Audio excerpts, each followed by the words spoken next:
At 11 p.m., my daughter's nurse called. Your daughter is in surgery. Her hand was crushed, and her orbital bone is fractured. I raced to the hospital. In the hallway, her mother-in-law stared at me coldly and said, "Consider this a lesson in family discipline." I said nothing. By morning, my son-in-law had been arrested by the FBI for financial fraud. Days later, 12 men surrounded my truck. "You dared come after our family," one shouted. I slowly lowered the window. Then they saw who was sitting in my passenger seat, and every one of them fell silent. If this story already has you hooked, I want to hear from you. Drop a comment and tell me where you're watching from. Your city, your country. Let's see how far the Revenge Dad family reaches. Some elements of this story have been shaped for storytelling and educational purposes. Names and places are fictional, but the lessons inside are ones worth carrying. The last thing I did before my phone rang was check the lock on the shop door. Twice, force of habit from 19 years of making sure things held when they were supposed to hold. My name is Walter Mercer. I am 60 years old. I run a small machine shop on the eastern edge of Los Angeles, and on the night of Thursday, June 12th, 2025, my whole life cracked down the middle like a piece of metal that had been stressed 1 degree past its limit. The call came at 11:03. "Mr. Mercer." The woman's voice was low and tight, the voice of someone who delivered bad news for a living and never got used to it. "This is Cameron Doss. I'm a nurse at Cedars-Sinai Medical Center. Your daughter Claire has been brought in. She's in surgery right now. Her right hand sustained severe crush injuries to multiple bones. Her left orbital bone is fractured. My chest caved in like a door someone had kicked from the wrong side. Is she alive?" I asked. My own voice sounded like it belonged to a stranger. "She's in surgery," Cameron said carefully. "The team is doing everything they can. You need to come now, Mr. Mercer." I don't remember walking to my truck. I don't remember the drive to the hospital. I remember the engine noise and the yellow lines on the freeway blurring together, and my hands gripping the wheel so hard my knuckles ached, and thinking about Claire at 7 years old, standing on a step stool in this same shop, watching me work, asking me what every single tool was called and what it did. She was the kind of kid who needed to know how everything worked. She never stopped being that kid. I parked crooked in the hospital lot and didn't care. The elevator doors opened on the surgical floor, and the first person I saw was Victoria Caldwell. She was standing outside the surgical suite in a cream-colored blazer, her purse resting in the crook of her arm, her posture so composed it made my stomach turn. 67 years old, silver hair pinned back, the kind of woman who appeared in the Los Angeles Times lifestyle section at charity galas. She looked like she was waiting for a table at a restaurant, not standing outside a room where my daughter's hand was being reconstructed. A young man I recognized vaguely as one of her nephews stood 2 steps behind her, his eyes moving to me the moment I stepped off the elevator. She wasn't here because she was worried. She was here to make sure the story that left this hospital tonight was the story she had written. I walked straight to her. "What happened to Claire?" Victoria tilted her head slightly the way a person does when they've already decided how a conversation is going to go. She crossed the line, "Walter. Consider this a lesson in family discipline." The words hit me somewhere behind my sternum, and for a full 3 seconds, I wanted to put my fist through the wall beside her head. My jaw locked, my back teeth pressed together hard enough to hurt. 19 years of training told me that the worst thing you can do in a high-stakes situation is let the other person see what's happening inside you. So, I breathed through my nose, and I looked at Victoria Caldwell, and I looked at the nephew standing behind her, and I understood exactly why she was here. She was here to control what got said tonight, what got reported, what version of events made it onto paper before anyone had a chance to tell a different story. I stepped past her without a word. Dr. Patricia Harmon met me at the end of the hallway. She was still in her surgical cap, a tablet in one hand, and she spoke to me the way I respect directly, without softening anything down to nothing. "Mr. Mercer, I want to be honest with you about what we're seeing," she said. "Claire's right hand has 4 fractured metacarpals and significant soft tissue damage. The injury pattern is consistent with compression from a mechanical vise, industrial grade. I've seen this type of trauma before, and I can tell you clearly that it does not come from a fall. I've already begun documenting everything, and I'll preserve the full imaging record." My throat tightened until I could barely swallow. Claire's right hand, the hand she used for everything. the hand she'd been using since she was 12 years old to take apart and rebuild every mechanical thing she could get hold of. "Will she keep function in it?" I asked. Dr. Harmon met my eyes. "We're doing everything possible. The next 48 hours will tell us a great deal." A uniformed officer approached me, maybe 20 minutes later. A young man with a notepad and the careful, neutral face of someone who had been told to collect information without stepping on anything. He introduced himself and told me the incident report listed Claire's injuries as the result of a fall from scaffolding at a commercial warehouse. I listened to every word he said. I noted his name. I did not tell him that scaffolding doesn't produce compression fractures across 4 metacarpals in a parallel pattern. I didn't tell him anything. What I knew about how evidence worked told me that the most valuable thing I could do right now was listen, remember, and say as little as possible. At 2 in the morning, a man came off the elevator wearing a jacket with the Caldwell Logistics logo stitched above the left breast pocket. He was perhaps 40 broad through the shoulders, with the careful eyes of someone running a rehearsed errand. "I'm here to collect Ms. Caldwell's personal effects," he said to the nurse at the station. "Her phone and her bag." I stepped forward before the nurse could respond. "What's your name?" He looked at me. "Miles?" "Miles what?" His jaw shifted. He didn't answer. I turned to the nurse. "Please call security." Then I pulled out my own phone and walked to the window at the end of the hall, and I looked down at the parking structure below, and I watched Miles walk out through the entrance doors and cross to a black SUV idling at the curb. I read the plate number out loud to myself 3 times until it was locked in. Then I went back to the waiting area and sat down and pressed my palms flat against my thighs to stop them from shaking.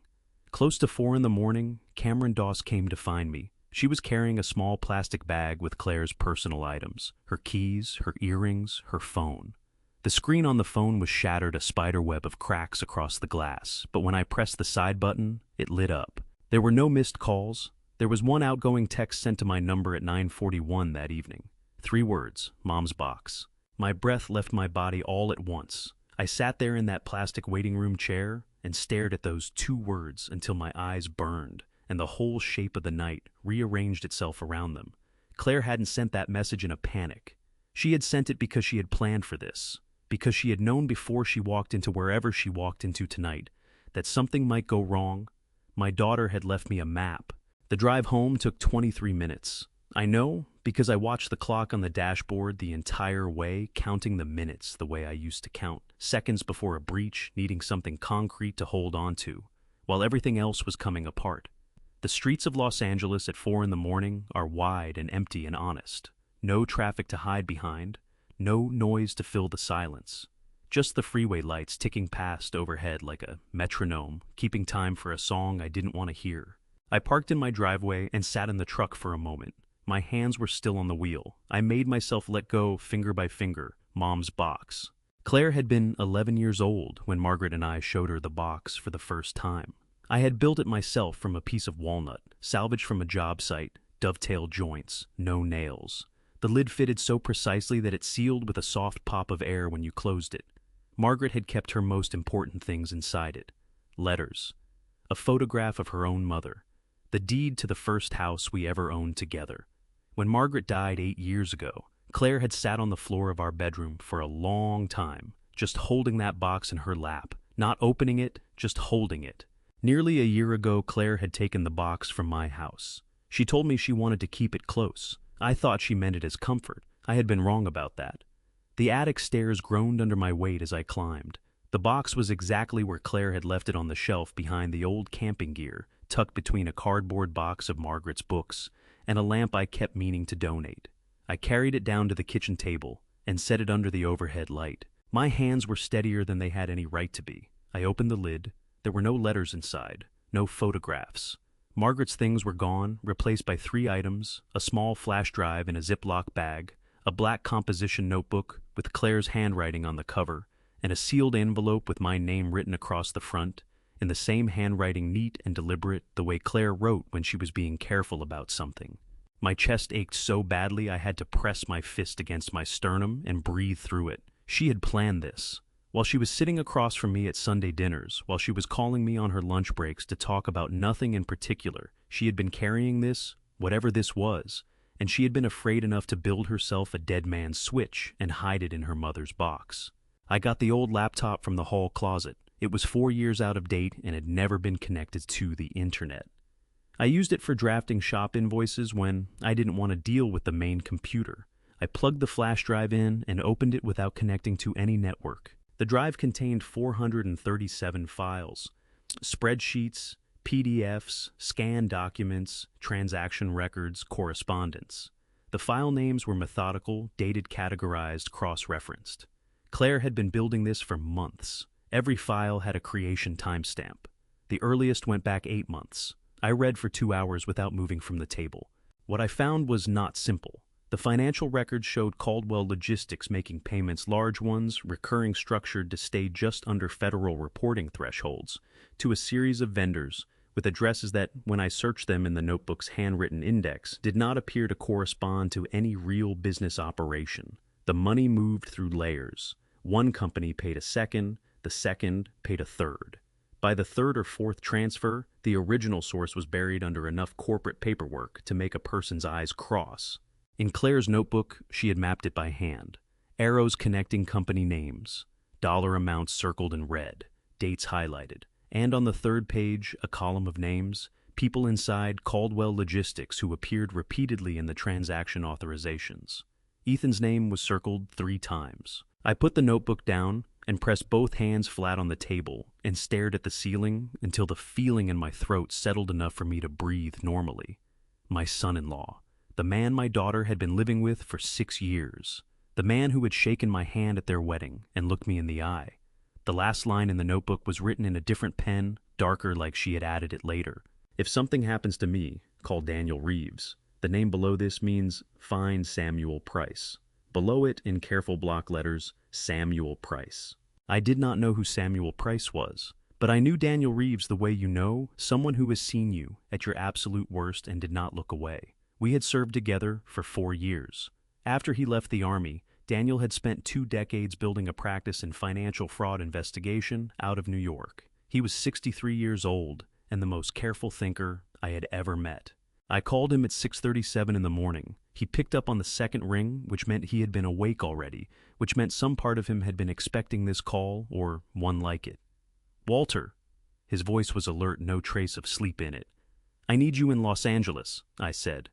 "Today." A beat of quiet. Then, "How bad?" I looked at the 437 files on the screen. I looked at the 3 circles around Ethan's name. I looked at the sealed envelope with my name on it that I still hadn't opened because some part of me was not ready for what might be inside. "Bad enough that I'm not saying anything else on the phone," I said. Daniel exhaled slowly. "I'll get the first flight out." He arrived at my kitchen table by 2:15 that afternoon, still in his travel jacket, a carry-on bag dropped by the door. He sat across from me, opened the laptop, and read without speaking for 40 minutes. His expression did not change much. Daniel had the kind of face that processed information internally, gave nothing away to the outside world. But I watched his jaw tighten once, and then again, and I watched him go back and reread a section he had already covered, which told me more than any expression would have. When he finally looked up, his eyes were serious in a way that made my stomach drop all over again. "Walter," Daniel said, and his voice had the careful weight of a man choosing each word before he released it. "This isn't a few fake invoices. This is architecture. Someone built this deliberately over a long period of time, and they knew exactly what they were doing." My throat went dry. "Ethan," Daniel turned the laptop to face me and pointed to a column of account numbers at the bottom of one of the spreadsheets. "Ethan's name is on the authorizations, but look at the origination dates on these accounts." He tapped the screen. The earliest ones predate Ethan's involvement in the company by at least 4 years. Somebody else laid the foundation. The kitchen felt very still. Outside the morning was getting bright, the kind of clear Los Angeles morning that made everything look cleaner than it was. "There's one more thing," Daniel said. He scrolled to a page I had looked at twice and not fully understood, a line item buried inside a column of vendor payments, a name that appeared only once in a transfer authorization, dated 3 years ago. He pointed to it and looked at me. The name was Judge Owen Hartley. Daniel's voice dropped. "If that connection is what it looks like," he said, "then we need to understand something very important before we take a single step. Because that name is the reason every investigation into this company has died before it went anywhere. Daniel made the call to Rebecca Sloan at 8 minutes past 9 while I was standing at the kitchen counter pouring coffee I didn't want into a mug I wasn't going to drink. I needed something to do with my hands. Rebecca. Daniel's voice shifted into a register I hadn't heard from him in years. Precise clipped the tone he used when he needed someone to understand that a situation was serious without wasting a single word getting there. I need you at an address in East Los Angeles within the hour. Bring your financial fraud files. All of them. He read her my address and hung up before she could ask questions. I looked at him across the kitchen. You trust her? I trust her the way I trust a good blade, Daniel said, wrapping both hands around his own coffee mug.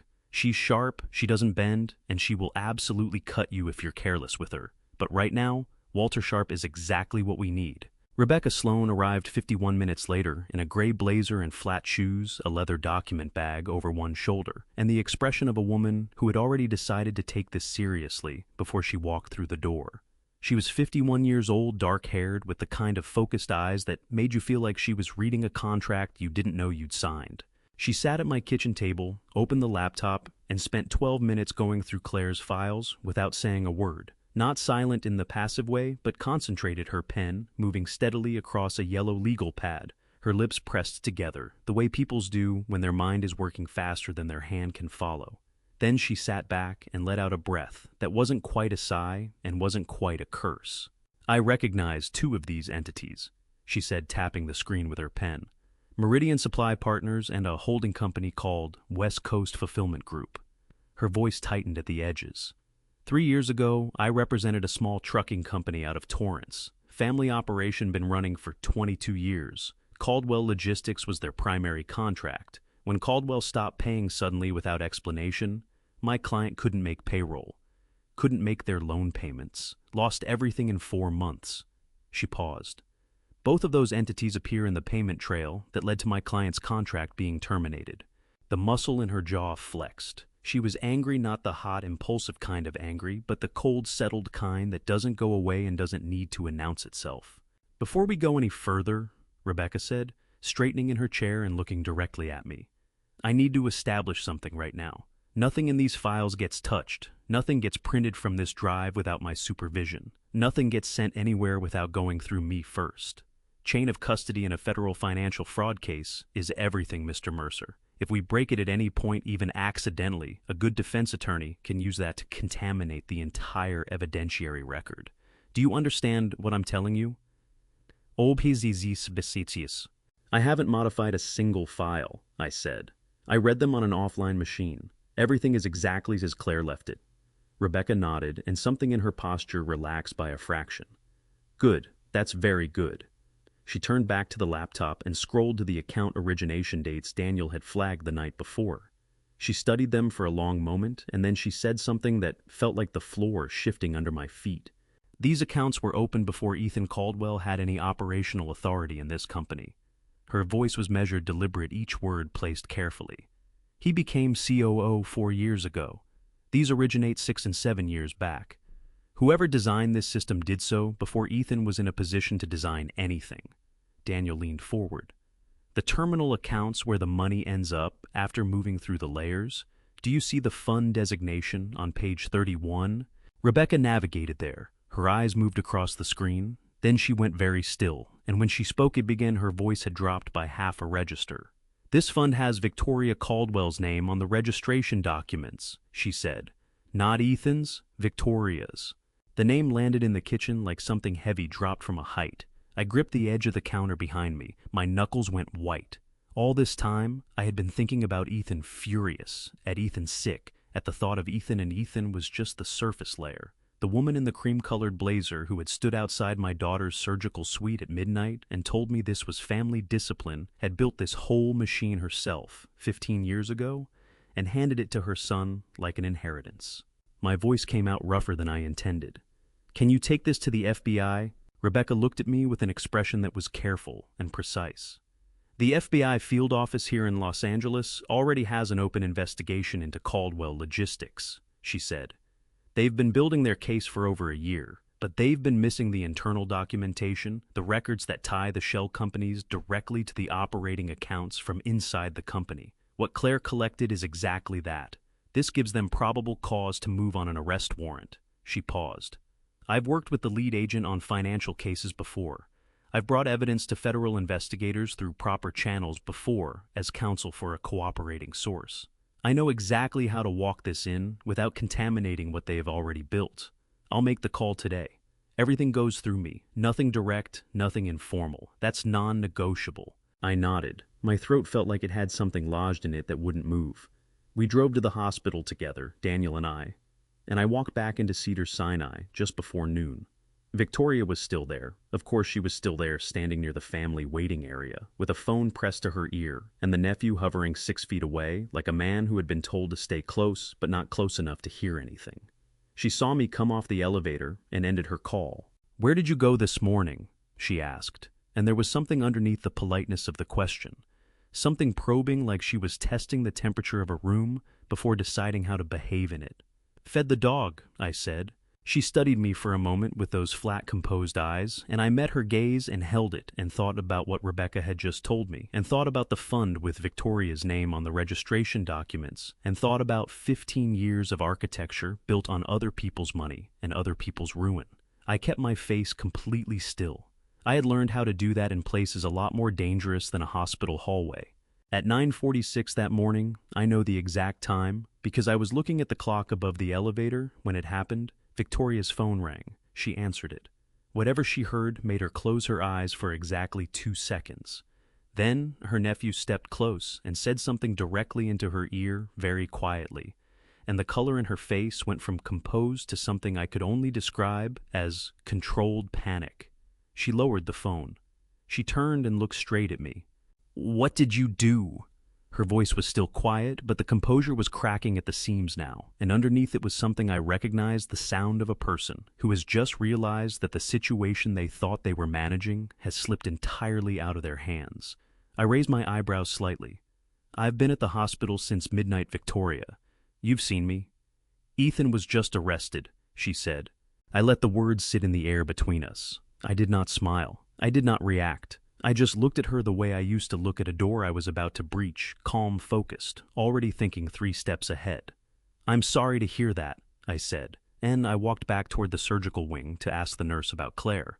The surgical wing smelled like antiseptic and recycled air, and the fluorescent lights overhead had the particular quality of hospital lighting, everywhere flat and merciless, making everything look slightly more fragile than it actually was. Or maybe that was just Claire. She was still unconscious when I came in. The room was small and pale with a monitor beside the bed, tracking her heartbeat in a steady green line, and her right hand elevated on a foam wedge and wrapped in so many layers of bandaging that it looked like something abstract, something that didn't belong to a person. I pulled a chair to the left side of the bed, her left side, her uninjured side, and sat down. I reached out and put my hand over hers. Her fingers were cool. I held them anyway. Claire had her mother's hands. Margaret's hands had been quick and precise, the hands of a woman who could repair a broken hinge, sew a torn seam, and make pie crust from scratch in the same afternoon without ever consulting a single instruction. Claire had those same hands, a little broader across the knuckles, a little more calloused from the work she did, and I had watched those hands do extraordinary things for 32 years. And now one of them was wrapped up in a foam wedge, and I could not look at it directly for more than a few seconds without something cracking open in the middle of my chest. I pressed my thumb gently against the back of her hand and looked at her face instead. "I found the box," I said quietly. It didn't matter that she couldn't hear me. Saying it out loud helped me believe it was real. "I know what you were doing. I know how long you were doing it." My voice caught on the last word, and I had to stop, press my lips together. Wait until the burning in my throat subsided enough to continue. "You should have told me. I know you had your reasons for not telling me, but you should have." Dr. Patricia Harmon came in at 12:15, a tablet under her arm, and her surgical cap replaced with a regular clip for her hair. She glanced at Claire, checked the monitor reading, and then turned to me with the direct, unvarnished attention that I had already come to trust about her. "The surgical repair went as well as we could have hoped," she said. "We stabilized the metacarpals and addressed the soft tissue damage. The orbital fracture is non-displaced, which means it should heal without additional intervention. But I want to be honest with you about her hand, Mr. Mercer. She paused and I could see her choosing her words with the care of someone who had given this kind of news before. The degree of force required to cause this injury pattern, 4 metacarpals compression-style fracturing across the entire width of the hand, that level of trauma carries long-term implications. Full restoration of function is possible. It is not guaranteed. We won't know the full picture until she begins rehabilitation. My jaw tightened so hard it ached. 4 metacarpals, the entire width of her hand. Someone had done that deliberately with a mechanical tool to my 32-year-old daughter. She documented everything, I said. Dr. Harmon nodded. I have a complete photographic and radiological record. Everything is secured and time-stamped. It will be available to any authorized investigative body that requests it through proper legal channels. She held my gaze for a moment longer. I want you to know that I will not be altering or summarizing these records in any way that reduces their evidentiary value. What happened to your daughter will be documented exactly as I found it. I managed to say thank you. My voice barely worked. Daniel called at 2 in the afternoon, and I stepped into the hallway to take it, leaving the door to Claire's room cracked open so I could see her from where I stood. I've been going deeper into the financial trail, Daniel said without preamble, the way he always talked when he was deep inside a problem. The terminal accounts, the ones the money ends up in after moving through all the layers. I traced the fund registration. Walter, it's not just that Victoria's name appears. The fund predates Ethan's involvement in the company by 7 years. She created the architecture herself. The shell companies, the vendor accounts, the transfer structure, all of it was operational before Ethan ever had signing authority. He inherited a running machine and expanded it, but Victoria built the engine. I leaned my shoulder against the wall and looked through the cracked door at Claire's bandaged hand on its foam wedge. Something cold and very clear settled in the center of my chest. She built it, I repeated. From the ground up, Daniel said. 15 years at minimum. This wasn't opportunism, Walter. This was intention. The woman in the cream blazer who had stood in this hallway 14 hours ago and told me my daughter's injuries were family discipline had spent 15 years constructing a financial fraud operation. And when my daughter had gotten close enough to see it clearly, that woman had made a phone call and men had put Claire's hand in a vice. My hand tightened around the phone until the case creaked. I made myself loosen it. Keep pulling, I said. Document everything you find. Victoria appeared at the end of the hallway at 3:15, with a man I recognized as Barrett Collins walking 2 paces behind her, the Caldwell family attorney, silver-haired, carrying himself with the careful confidence of someone who'd charged $400 an hour and knew it. Victoria had changed her blazer, same cut, different color. She had gone home at some point and come back, which told me she had assessed the situation and decided to stay in the field rather than retreat. She stopped outside Claire's room door. "May I come in?" "No," I said. She accepted that without visible reaction, which was somehow worse than if she had argued. "I'd like to speak with you privately then. There's a family room at the end of the hall." I followed her there because I wanted to see what she would say. The room was small, with a couch the color of old oatmeal and a window that looked out over the hospital parking structure. Barrett Collins posted himself near the door, with his hands clasped in front of him, and Victoria sat across from me and folded her hands in her lap and looked at me with an expression I could only describe as strategic compassion. "I want you to know that the family's priority right now is Claire's recovery," she began. "Whatever differences exist between us, she is Ethan's wife, and she deserves the best possible care. We would like to cover all medical expenses completely without any conditions attached to that offer." She paused to let that land. "In addition, we'd like to set up a recovery fund for her to ensure she has financial security during what will clearly be a difficult rehabilitation period.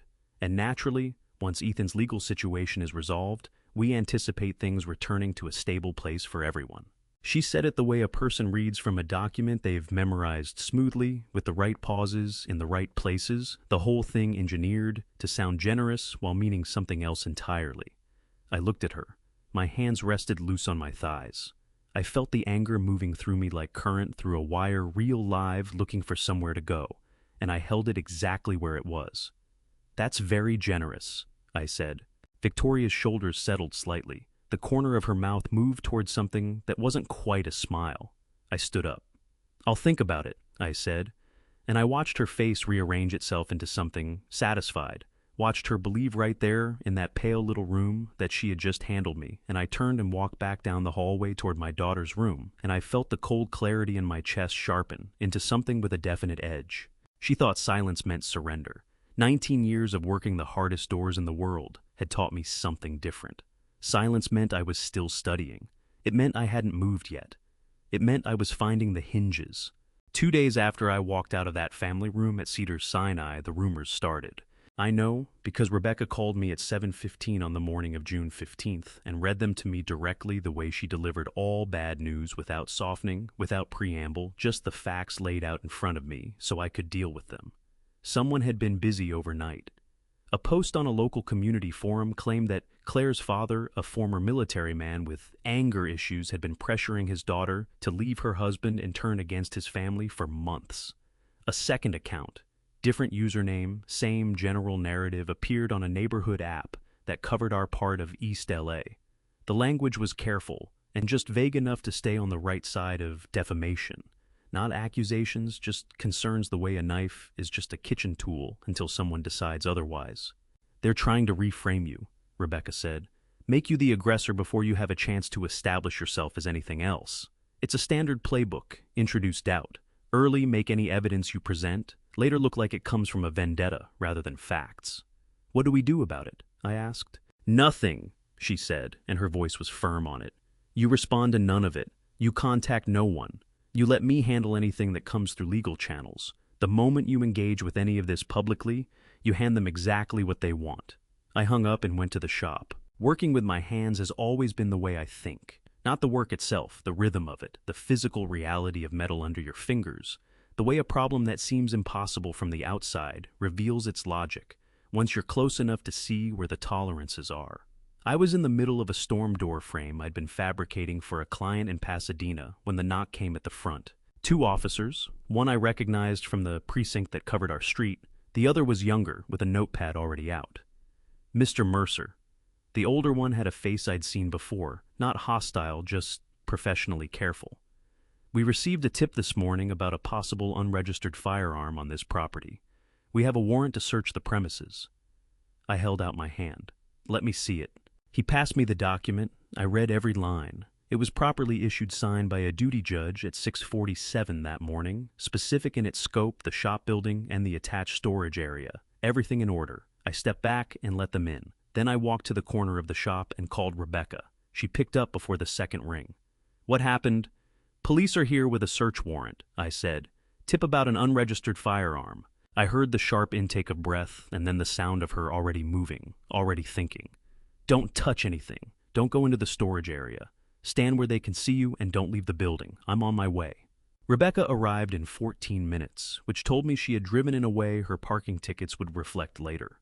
By that time, the officers had found a handgun wrapped in a shop rag tucked behind a shelving unit in the rear storage room. Neither officer's expression gave anything away, but I watched their body language, the slight change in posture that meant they had found what they were looking for, and my stomach went cold and flat. I had never seen that firearm before in my life. Rebecca stepped in, assessed the room in 3 seconds, and positioned herself between me and the officers with the practiced ease of someone who had done this many times. "My client has a statement," she said. "He has never owned, purchased, or handled that weapon. He is fully cooperative with this investigation and requests that all chain of custody procedures be followed precisely from this point forward." The older officer looked at me. "Mr. Mercer is there. Anyone who might have had access to this storage area recently?" "The area is accessible from the rear alley," I said. "I don't keep it locked during shop hours." After they left with the weapon bagged and tagged, Rebecca and I stood in the storage room doorway, and she crossed her arms and looked at the shelving unit where it had been found. And the expression on her face was not worry. It was the look of someone who had just been handed exactly what they needed. "They made a mistake," she said quietly. "A significant one." "How so?" "Because now we have documentation that someone planted evidence on your property. That's obstruction of justice, Mr. Mercer. Federal charge. And if we can prove who did it." She left the sentence open, which was more effective than finishing it. I walked 2 houses down and knocked on Frank Holloway's door. Frank Holloway was 68 years old, retired, a man who had spent 40 years as a mechanic and whose hands showed every year of it, thick-fingered, permanently stained at the knuckles, with grease that soap had long since given up on removing. He had 4 security cameras on his property, a habit he'd developed after someone had backed into his truck in the alley 3 years ago and driven off. He did not trust the world, to be honest with him, and had taken practical steps to address that. "Walter!" He opened the door wide. He had already heard something was going on. News moved fast on our block. "Come in. You want coffee?" "I need to look at your camera footage," I said. "Specifically the rear alley, last 48 hours. Frank's eyes sharpened. He nodded once and led me to the spare bedroom he used as an office where 4 monitor screens showed live feeds from his cameras. He pulled up the archive footage from the rear alley camera and started walking it back. We found it at 2:18 in the morning 2 days prior. A black SUV rolled slowly into the alley from the north end and stopped behind my storage room. The image was clear enough. Frank's cameras were better than most, and I could see the driver's side door open, a figure step out, cross to my storage room, door disappear inside for approximately 4 minutes, and return to the vehicle empty-handed. I pulled out my phone and found the photograph I had taken of the license plate, the night Miles had shown up at Cedars-Sinai, the same black SUV idling at the hospital curb while my daughter was still in surgery, the same vehicle they had used that first night and used again 2 nights later to plant a gun in my storage room. The plates matched. Something hot moved through my chest and then settled into something cold and very precise. My voice was steady when I spoke. "Frank, I need a copy of this footage, and I need you to tell me if you have anything else on Caldwell Logistics." Frank looked at me for a long moment, then scratched the back of his neck. "Funny you mention that," he said. "I've been meaning to show you something." He crossed to a filing cabinet in the corner and opened the second drawer. "I used to do maintenance work for their fleet, 18 months, maybe 2 years back. They've got vehicles listed as disposed of in their records. I know because I've seen the paperwork my buddy showed me, sold decommissioned off the books." He pulled out a manila folder, thick with receipts, and set it on the desk in front of me. Except I was still servicing those same vehicles 8-9 months after the disposal dates. Oil changes, brake work, tire rotations. He tapped the folder. "Got every invoice right here." I looked at the folder. I looked at the freeze frame on Frank's monitor, the SUV, the figure, my storage room door. The Caldwells had just handed me 2 more hinges. Frank's folder went straight to Rebecca, and Rebecca spent the rest of the afternoon building what she called a foundation 3 independent evidentiary threads that existed completely apart from each other. Claire's financial data from the flash drive, Frank's maintenance invoices proving the ghost assets, the security footage showing the SUV behind my storage room plates matching the vehicle Miles had driven to the hospital. 3 separate sources, 3 separate chains of custody, none of them dependent on the others to be valid. "This is how you build a case that doesn't fall down," Rebecca told me, spreading the documents across my kitchen table. "Each piece stands alone. Even if a defense attorney attacks one, the other 2 hold." Daniel nodded from across the table. "They handed us the 3rd piece themselves when they planted that gun.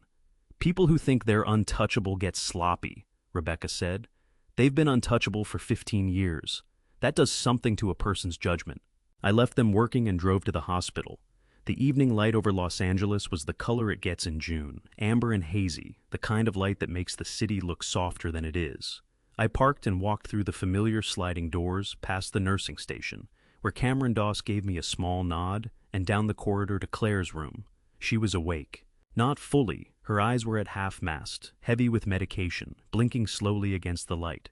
But when I came through the door, she turned her head toward me, and something in her face shifted. Recognition. Relief.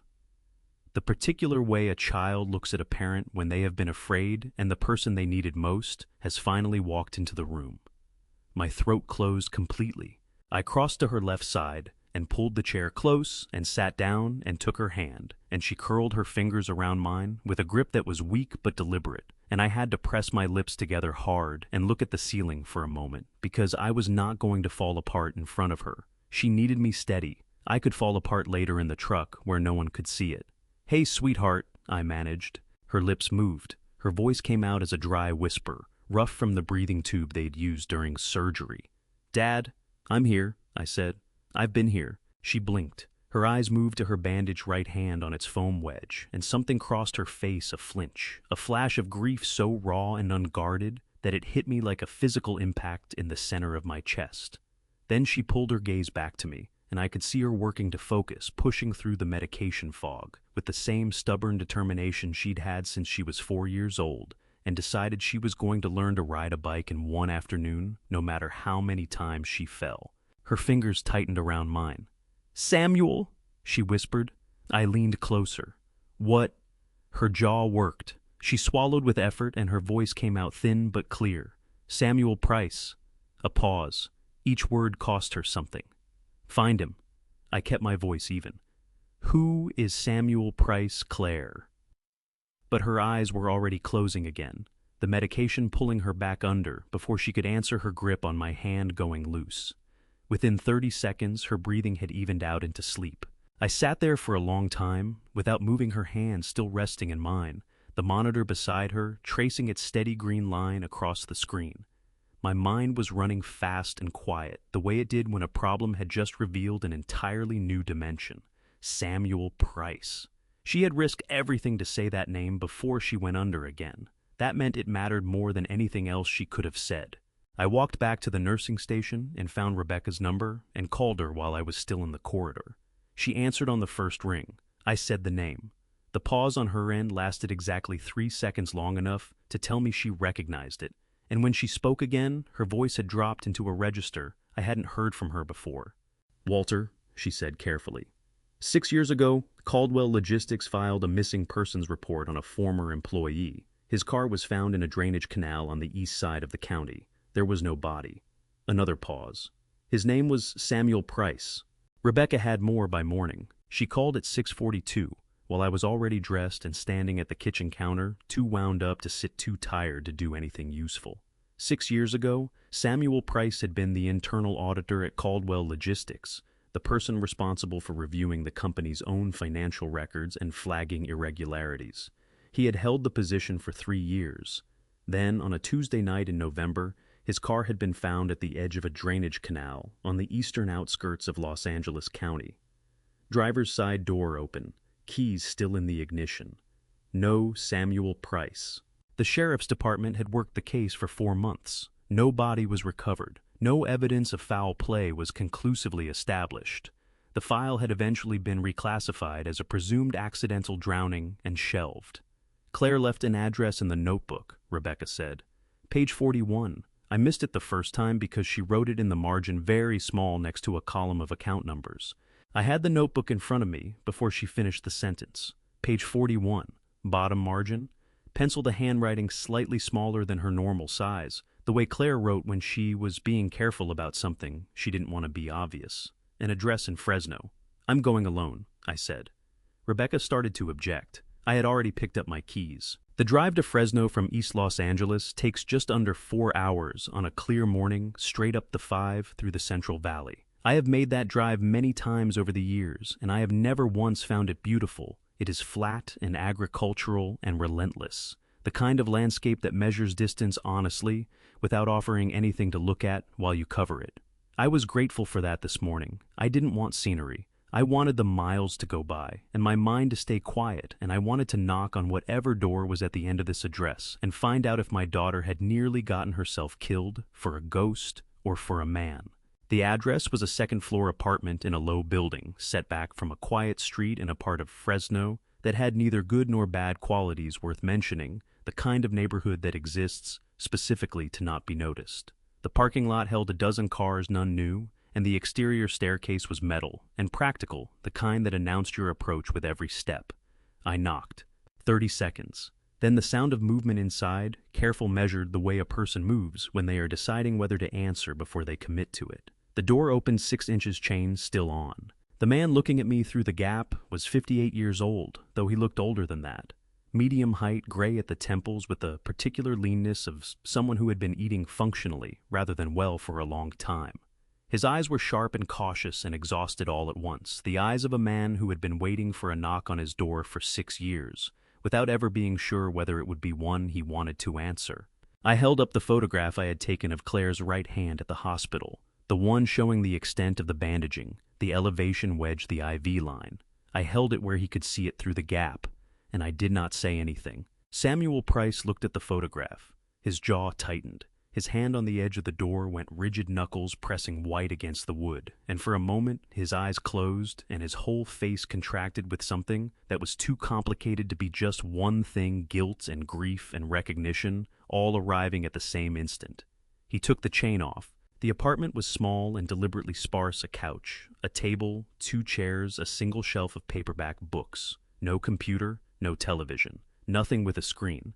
The kitchen counter held a coffee maker and a jar of instant oatmeal. There was no clutter anywhere, no accumulation of the objects that collect naturally around a person who intends to stay somewhere. This was the living space of a man who had learned to exist without leaving traces. "She found me 3 weeks ago," Samuel said. He was standing near the window, not sitting like he needed to be able to move quickly if he decided to. His voice was low and controlled, but there was a tremor underneath it that he was working to keep in check. "She came here, sat in that chair right there, told me what she had found and what she needed from me." He pressed 2 fingers against his mouth for a moment, steadying himself.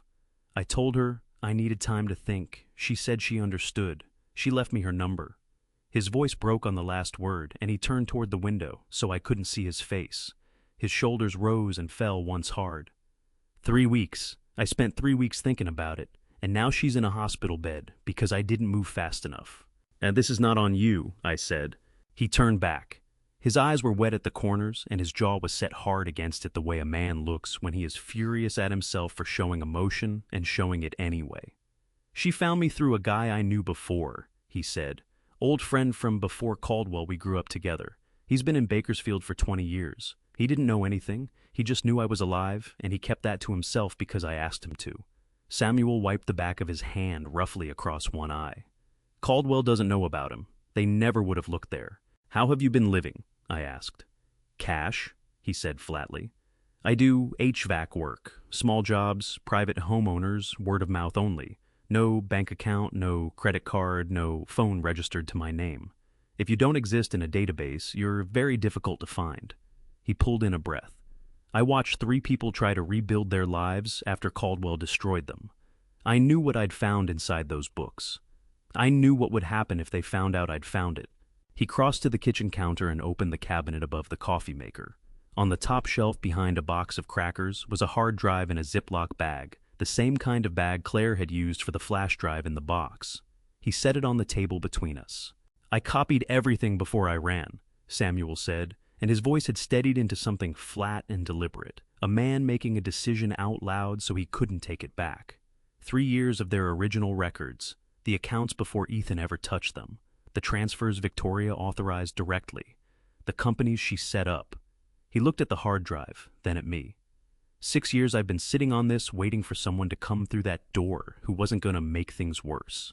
He finally looked up and met my eyes directly for the first time. "What do you need?" he asked. "Before I tell you what Victoria did next, and I promise you, she made a mistake that would cost her everything, drop a number in the comments right now. Just the number 8. Let me know you're still here with me, because what's coming is the moment this whole thing started to turn. And if you're watching this on Revenge, Dad, welcome. Stay close." Quick note, this story contains some fictional elements woven in for storytelling purposes. If that's not for you, no hard feelings, you can step away now. But if you're staying, I think you'll want to see how this ends. I told Samuel I needed 2 things from him: his testimony when the time came, and the hard drive. He picked the drive up off the table and held it for a moment, turning it over in his hands the way a person handles something they've carried alone for a very long time and are not entirely sure they're ready to put down. His knuckles were taut. His breathing was careful and deliberate. Then he placed it in my palm and closed my fingers around it. "Don't let them bury it again," he said. His voice was rough at the edges, scraped clean of everything except the thing he meant. I drove back to Los Angeles with the drive on the passenger seat and Samuel's words sitting somewhere behind my sternum where I couldn't reach them. 4 hours down the 5. The Central Valley going dark around me, the city lights building on the horizon the way they always did. Gradual then, all at once, like something that had been patient for a very long time. Rebecca was still at my kitchen table when I walked in at 9 that night, her legal pad covered in 3 colors of ink and her reading glasses pushed up into her hair. Daniel sat across from her with his laptop open and a cold cup of coffee he hadn't touched in an hour. They both looked up when I set the hard drive on the table, Rebecca picked it up, immediately examined it, set it down with the careful reverence of someone who understood exactly what they were holding. "They Samuel's data plus Claire's data," Daniel said. "Together, they span 15 years. "I know," I said. "I'll explain everything he told me. But first, what did I miss?" Rebecca pulled off her glasses. "I spoke with the lead agent at FBI Field Office LA this afternoon. The arrest on Ethan opened the formal investigation wider. They want Samuel's testimony, and they want the original financial records. With both, the case against Victoria becomes, in the agent's words, airtight." She paused. "However, federal cases move at their own pace. We are talking weeks before additional charges are filed and warrants are extended." "Weeks," I repeated. "The law moves carefully when it moves well," she said. "We do this right, or we do it over." Daniel leaned forward. "There's something else. Barrett Collins sent a formal cease and desist this afternoon." He slid the document across the table. "Caldwell's legal team is claiming you've been harassing family members, interfering with a private legal matter, and making defamatory statements. It's a pressure tactic. They want to slow you down and put you on the defensive." Rebecca's already drafting the response.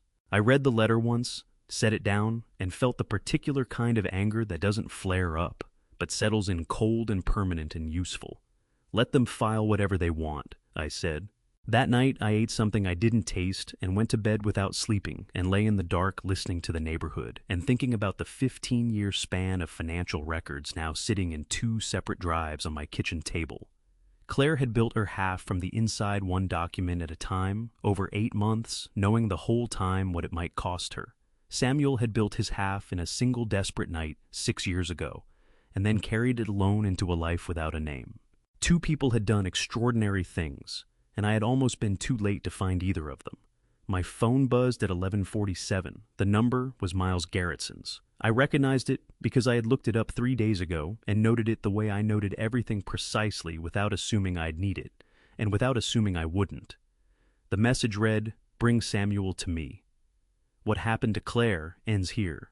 I read it twice. Then I called Daniel. He was at my door in 20 minutes, still in the clothes he'd been wearing at the kitchen table, which meant he had gone back to the hotel around the corner and not actually slept either. He took my phone, read the message, and set it on the counter with the particular careful stillness of someone who understood the significance of what they were looking at. "Give me an hour," he said. He sat at my kitchen table with his laptop and worked in the focused, unhurried way that I had watched him work since we were both in our 30s, doing very different kinds of problem solving in very different kinds of places. 45 minutes later, he turned the screen toward me. "The message was composed on a device registered to a Caldwell Logistics corporate account," he said. "Not Miles's personal phone, a company-issued device registered under the corporate umbrella routed through his number. Whoever sent this thought that using Miles as an intermediary was enough distance. It wasn't." He pointed to the metadata on the screen.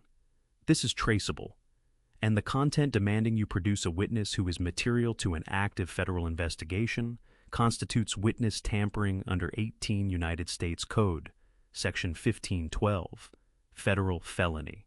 I stared at the screen for a long moment. Victoria had been careful for 15 years. 15 years of shell companies and intermediaries and routed payments and a bought judge keeping the lid on everything. And then my daughter had gotten close enough to threaten it all, and the careful woman had made a series of decisions that were getting sloppier with every one that followed the last.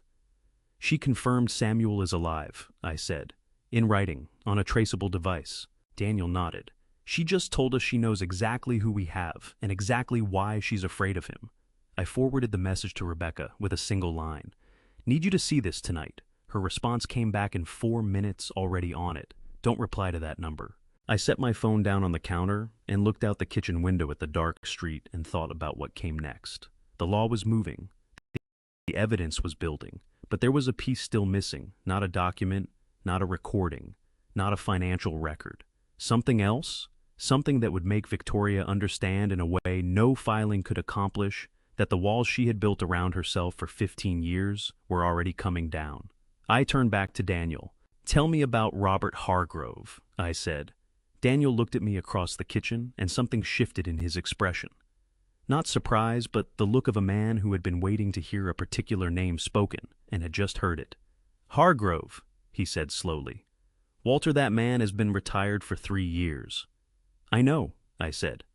Daniel poured himself a glass of water and stood at the kitchen counter and told me about Robert Hargrove, the way you tell someone about a battle that ended badly with the particular flatness of a person who has processed the unfairness of it and arrived somewhere on the other side of anger. Hargrove had spent 26 years with the FBI, the last 9 of them, as the special agent in charge of the Los Angeles field office's Financial Crimes Division.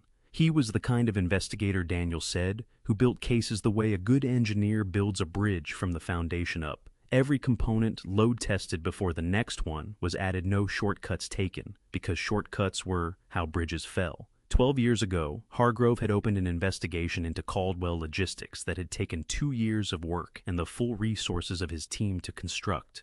Victoria Caldwell had been brought in for formal questioning on 3 separate occasions. 4 members of her inner circle had also been interviewed. The case had been, by Daniel's account, the most comprehensive financial fraud investigation the LA field office had mounted in a decade. Then Judge Owen Hartley had signed a closure order, citing insufficient evidence to proceed, and the entire file had been archived. Hargrove tried to push back, Daniel said.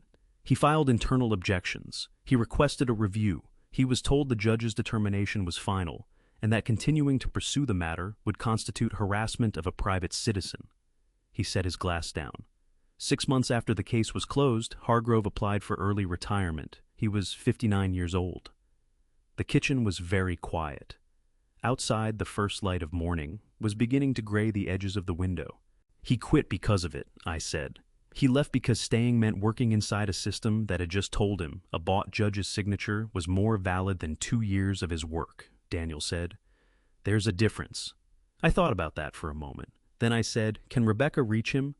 I already texted her while you were driving back from Fresno, Daniel said. She knows Hargrove from a conference 3 years ago. Financial fraud law, they were on the same panel. She says he's the kind of man who picks up the phone.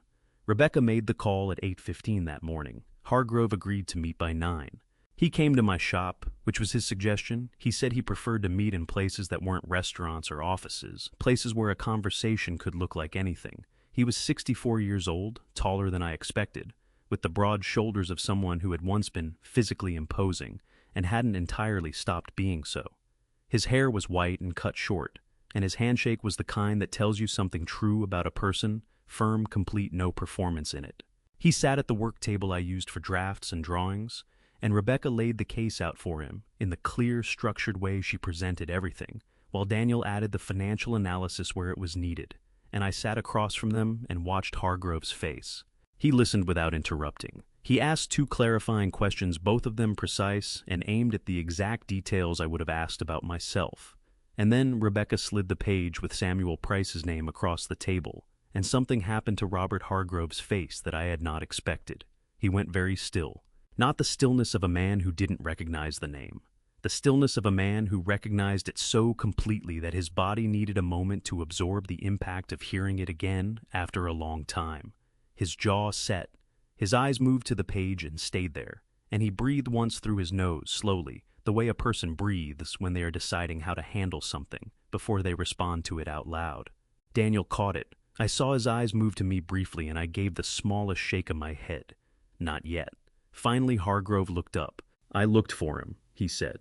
After the case was closed and I was out, I looked for Samuel Price on my own time with my own resources. Not to build a case I didn't have the authority to build anything anymore, but because he stopped, started again. A man doesn't walk away from his car at a drainage canal unless he's running from something specific enough to leave everything behind. I wanted to know if he was alive. Did you find him? Rebecca asked.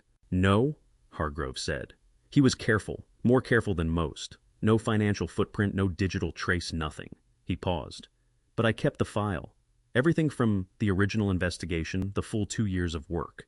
I've had it in my study for 3 years since I retired. My wife thinks it's a case I consult on for a private client. Something moved across his face that was almost a smile, but didn't quite get there.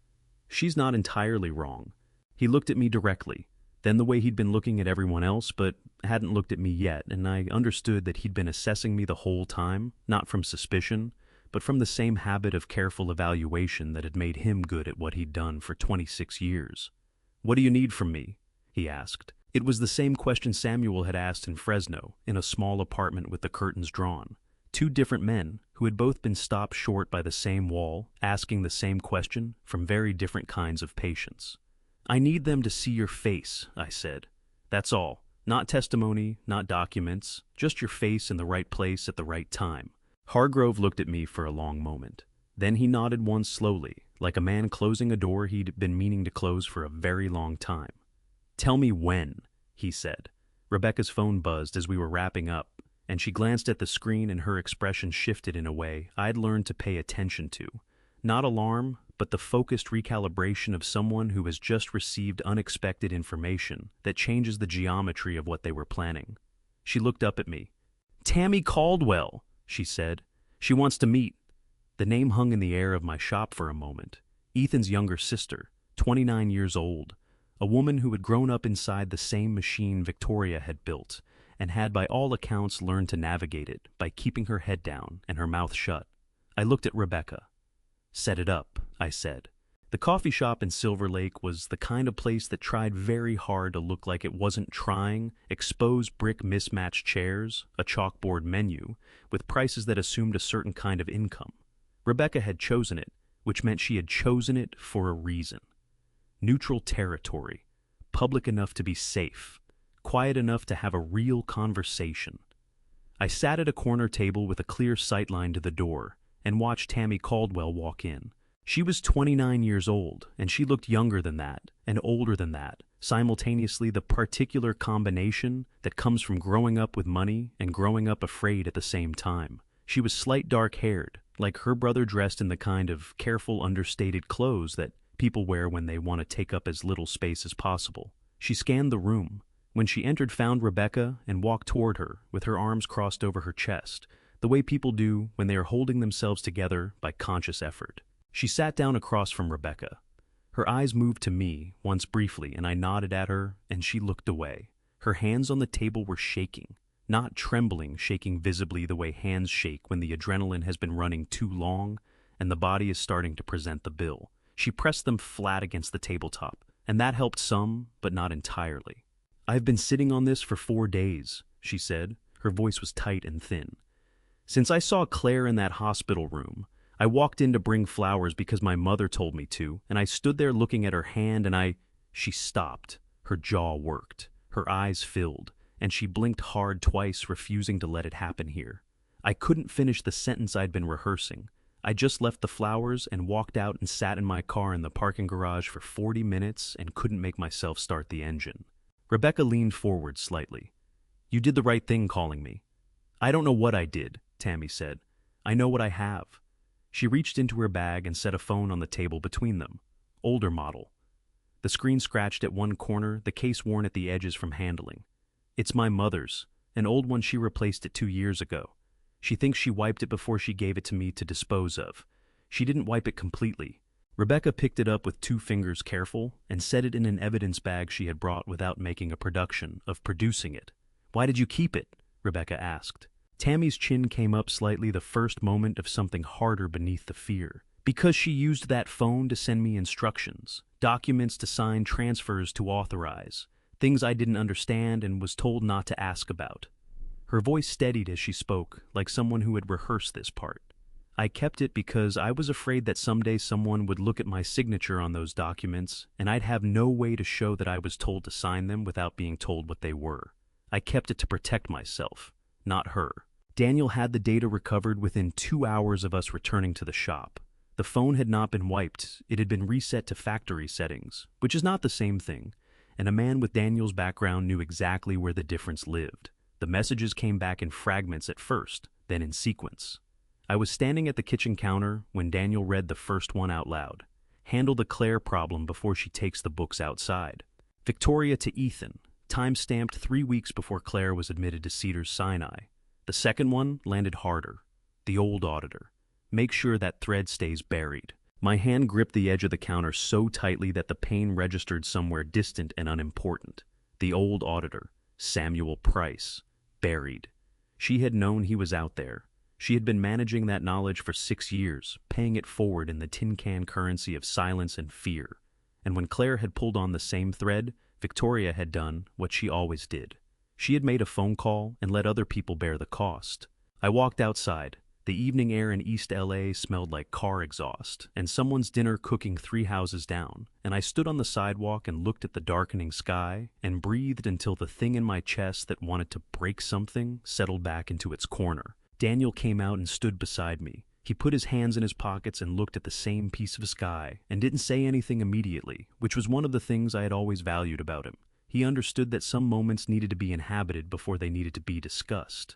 After a while I said, "I need someone in the passenger seat." "Hargrove," Daniel said. It wasn't a question. "Yes," I said, "but not yet. Not until everything else is in place." I went back inside. There was still work to do.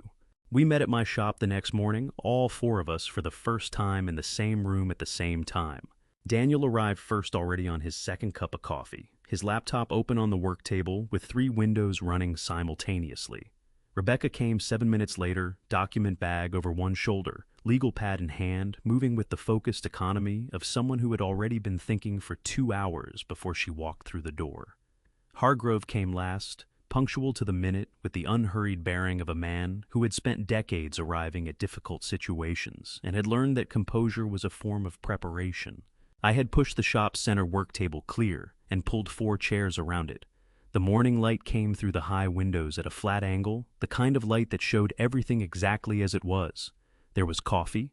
There were no pleasantries. We all understood why we were here. Rebecca opened.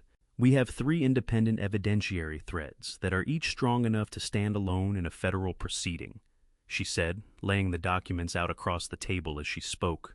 "Claire's internal financial data, 8 months of documented transactions, tying the shell companies directly to Victoria's fund. Samuel's original records, 3 years of the architecture before Ethan inherited it. Frank Holloway's maintenance invoices proving the ghost asset fraud.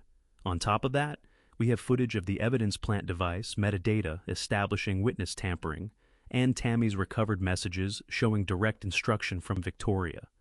She paused and looked at each of us in turn. "The FBI has enough. The question now is how we bring Victoria and the people around her to the right place at the right time." Hargrove leaned forward and rested his forearms on the table. "The critical piece," he said, "is location and consent. If we draw them to a meeting, if we call them somewhere, and they come because we orchestrated it, a competent defense attorney will argue entrapment before the jury hears a single fact." His voice was measured and precise, the voice of a man who had watched cases collapse on procedural grounds and was not willing to watch another one. But if they come to a place of their own, choosing on their own initiative in response to information they received through legitimate channels, that's their decision. That's their right, and everything that happens there is on them.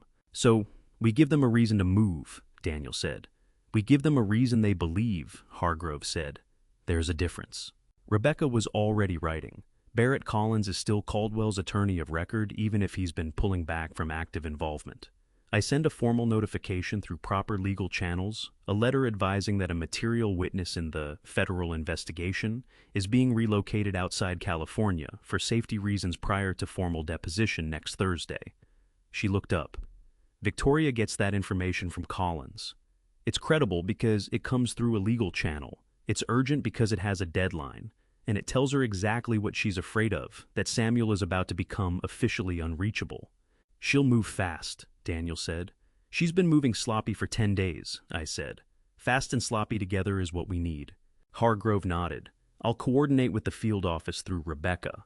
They'll be there on surveillance authority from the existing warrant on the Caldwell investigation. They've had it running for over a year. The moment Victoria moves against you in that lot, that's an overt act on an active federal suspect. Everything they need to move is already in place." He looked at me. "You understand what you're driving into." "I've driven into worse," I said. We worked through the operational details for another hour and a half, timing, positioning, communication contingencies. It was the kind of planning I hadn't done in years, and my body remembered it before my mind caught up the familiar settling of focus that came when the variables were identified and the unknowns were reduced to an acceptable level, not zero. You never got to zero, but acceptable. By midday, we had what we needed. Rebecca left to draft the Collins letter. Daniel left to coordinate the technical side with the FBI field office contact. Hargrove left with the quiet purposefulness of a man who had just been handed back something that had been taken from him. I drove to the hospital. Claire was more alert than she had been, sitting up slightly, the fog of the heavy pain medication beginning to thin at the edges. Her left hand was resting on the blanket, and her right was still elevated, still bandaged. Still the thing I could only look at for a few seconds at a time without something happening in my chest that I couldn't afford to let happen yet. She watched me pull the chair close and sit down. "You look like you've been sleeping in the shop," she said. Her voice was still rough, but the sharpness was back in her eyes. The particular sharpness that was all Claire, all her mother's daughter, the look that meant she was paying attention to everything and filing it away. "I've been sleeping fine," I said. She gave me the look that meant she knew I was lying and had decided not to press it. "What are you doing, Dad?"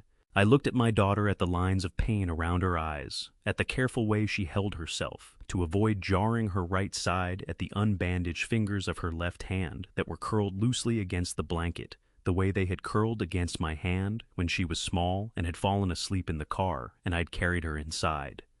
"Finding the hinges," I said. Something moved through her expression, not quite a smile, not quite relief, but something in the neighborhood of both. She reached out with her left hand and put it over mine on the arm of the chair, and I turned my palm up and held it. We stayed like that for a while, not needing to fill the space with anything. When I stood to leave, my phone buzzed. Rebecca Miles Garrettson just contacted me.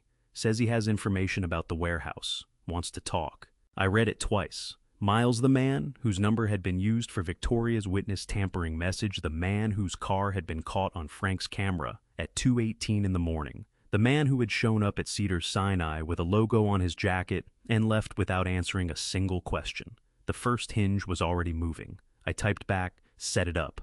Tomorrow morning." Then I leaned down and kissed the top of Claire's head and walked out into the hospital corridor, and for the first time in 9 days, I felt the shape of what was coming settle into something clear and definite and close. Miles Garrettson arrived at Rebecca's office at 9 in the morning and looked like a man who had not slept in 4 days, because he had not slept in 4 days. He was 41 years old, and he had the particular appearance of someone whose ordinary life, the mortgage, the car payment, the weekend routine had just been revealed to be built on ground that was not solid. His eyes were red at the rims, his shirt was clean, but he had buttoned it wrong at the collar, and either hadn't noticed or had stopped caring. He sat down across from Rebecca and put his hands on his knees and looked at the table between them, like a man staring into something he could not look away from and could not keep looking at. I sat in the corner. Rebecca had asked if I wanted to wait outside. I had said no. "Start from the beginning," Rebecca said. Her voice was not unkind, but it was direct in the way that left no room for evasion. "Tell me what you were asked to do, and when you were asked to do it." Miles pressed his palms against his thighs and breathed in through his nose. "About 10 days ago, I got a call from one of the security supervisors, a guy named Turson. He told me there was a package that needed to be moved to a storage location." He swallowed hard.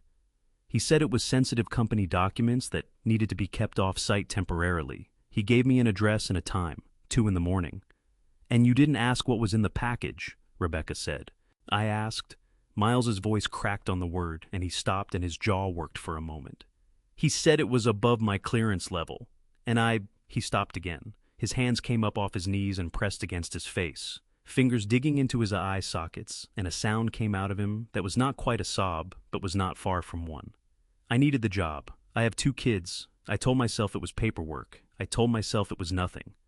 He dropped his hands. His eyes were wet, and his face had the wrecked, exposed quality of a man who had been lying to himself and had finally run out of the energy to keep it up. "I didn't know it was a gun until the next morning, when I saw the news about the search. And then I knew, and I didn't know what to do. And then I kept not knowing what to do, and every day I didn't do anything made it worse." Rebecca let him breathe for a moment. Then she said, "The address you delivered to. Can you provide the exact location?" "Yes." "And Turson. Do you know who gave him the instruction?" Miles looked up. His eyes were steady now, the way eyes get when a person has made a decision and is on the other side of it. "It came from above Turson. It always does. Everything in that company that matters comes from one place." He paused. "I think you know where." Rebecca nodded once. She was already writing. "I'm going to explain what cooperation looks like in a federal investigation," she said, "and what it means for your situation. You should understand clearly that nothing I say constitutes a formal agreement that requires the prosecutor's office. But I can tell you that the difference between the person who comes forward and the person who waits to be found is significant. Courts understand it, prosecutors understand it, and juries understand it. Miles nodded. His shoulders dropped by 2 inches, the physical release of a man who had been carrying something alone and had just set it down. After Miles left, Rebecca called the FBI field office and spoke for 11 minutes. When she hung up, she looked at me and said, "Turson is already in their file. They've been watching him for 6 weeks. Miles's account corroborates 3 other pieces of evidence they already had. The obstruction charge is solid." "How solid?" I asked. "Airtight," she said. "And it adds a layer to Victoria's exposure. The gun wasn't just planted, it was planned, coordinated, and authorized up the chain. That's conspiracy to obstruct justice on top of the obstruction itself." By early afternoon, a second thread snapped. Daniel called me at 2:17 to tell me that a former Caldwell logistics accountant, a woman who had left the company 18 months ago, under circumstances she had described to friends as uncomfortable, had reached out to him through a mutual contact. She had seen the news about Ethan's arrest.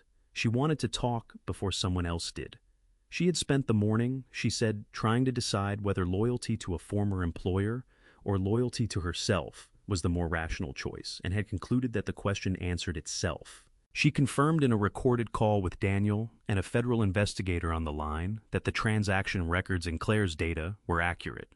She had processed some of them herself. She had been told they were standard vendor payments and had not been encouraged to look closely. She didn't know the full picture, Daniel told me.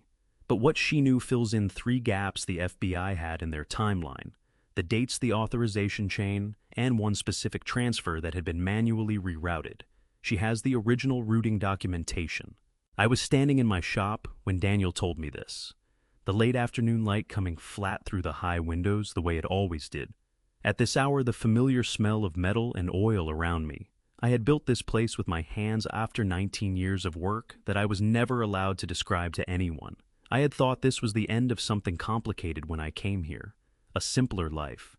Doors that held instead of doors that broke. I thought about that for a moment. About the particular irony of a man who built things to last now watching a family's entire architecture fall apart from the inside. My phone buzzed. "Hargrove, everything is positioned. Field office confirmed. They'll be in place 1 hour before you move. Say the word."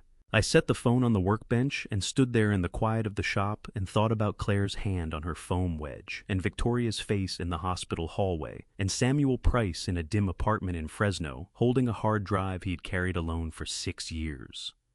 I thought about a door I had been studying for 9 days. I picked up the phone and typed back, "Tomorrow night." Then I called Hargrove directly, and when he picked up I said, "I need you in the passenger seat at 8 o'clock tomorrow evening. Dress like you're going nowhere important." Hargrove's answer was immediate. "I'll be there at 7:55. Hargrove was at my door at 7:55, exactly as he had said he would be. He was wearing a plain gray jacket over a dark shirt, and he looked like what he was, a 64-year-old man going somewhere unremarkable on a Thursday evening. That was the point. He got into the passenger seat of my Ford F-250 without comment, adjusted the seat back 2 inches, and put on his seatbelt.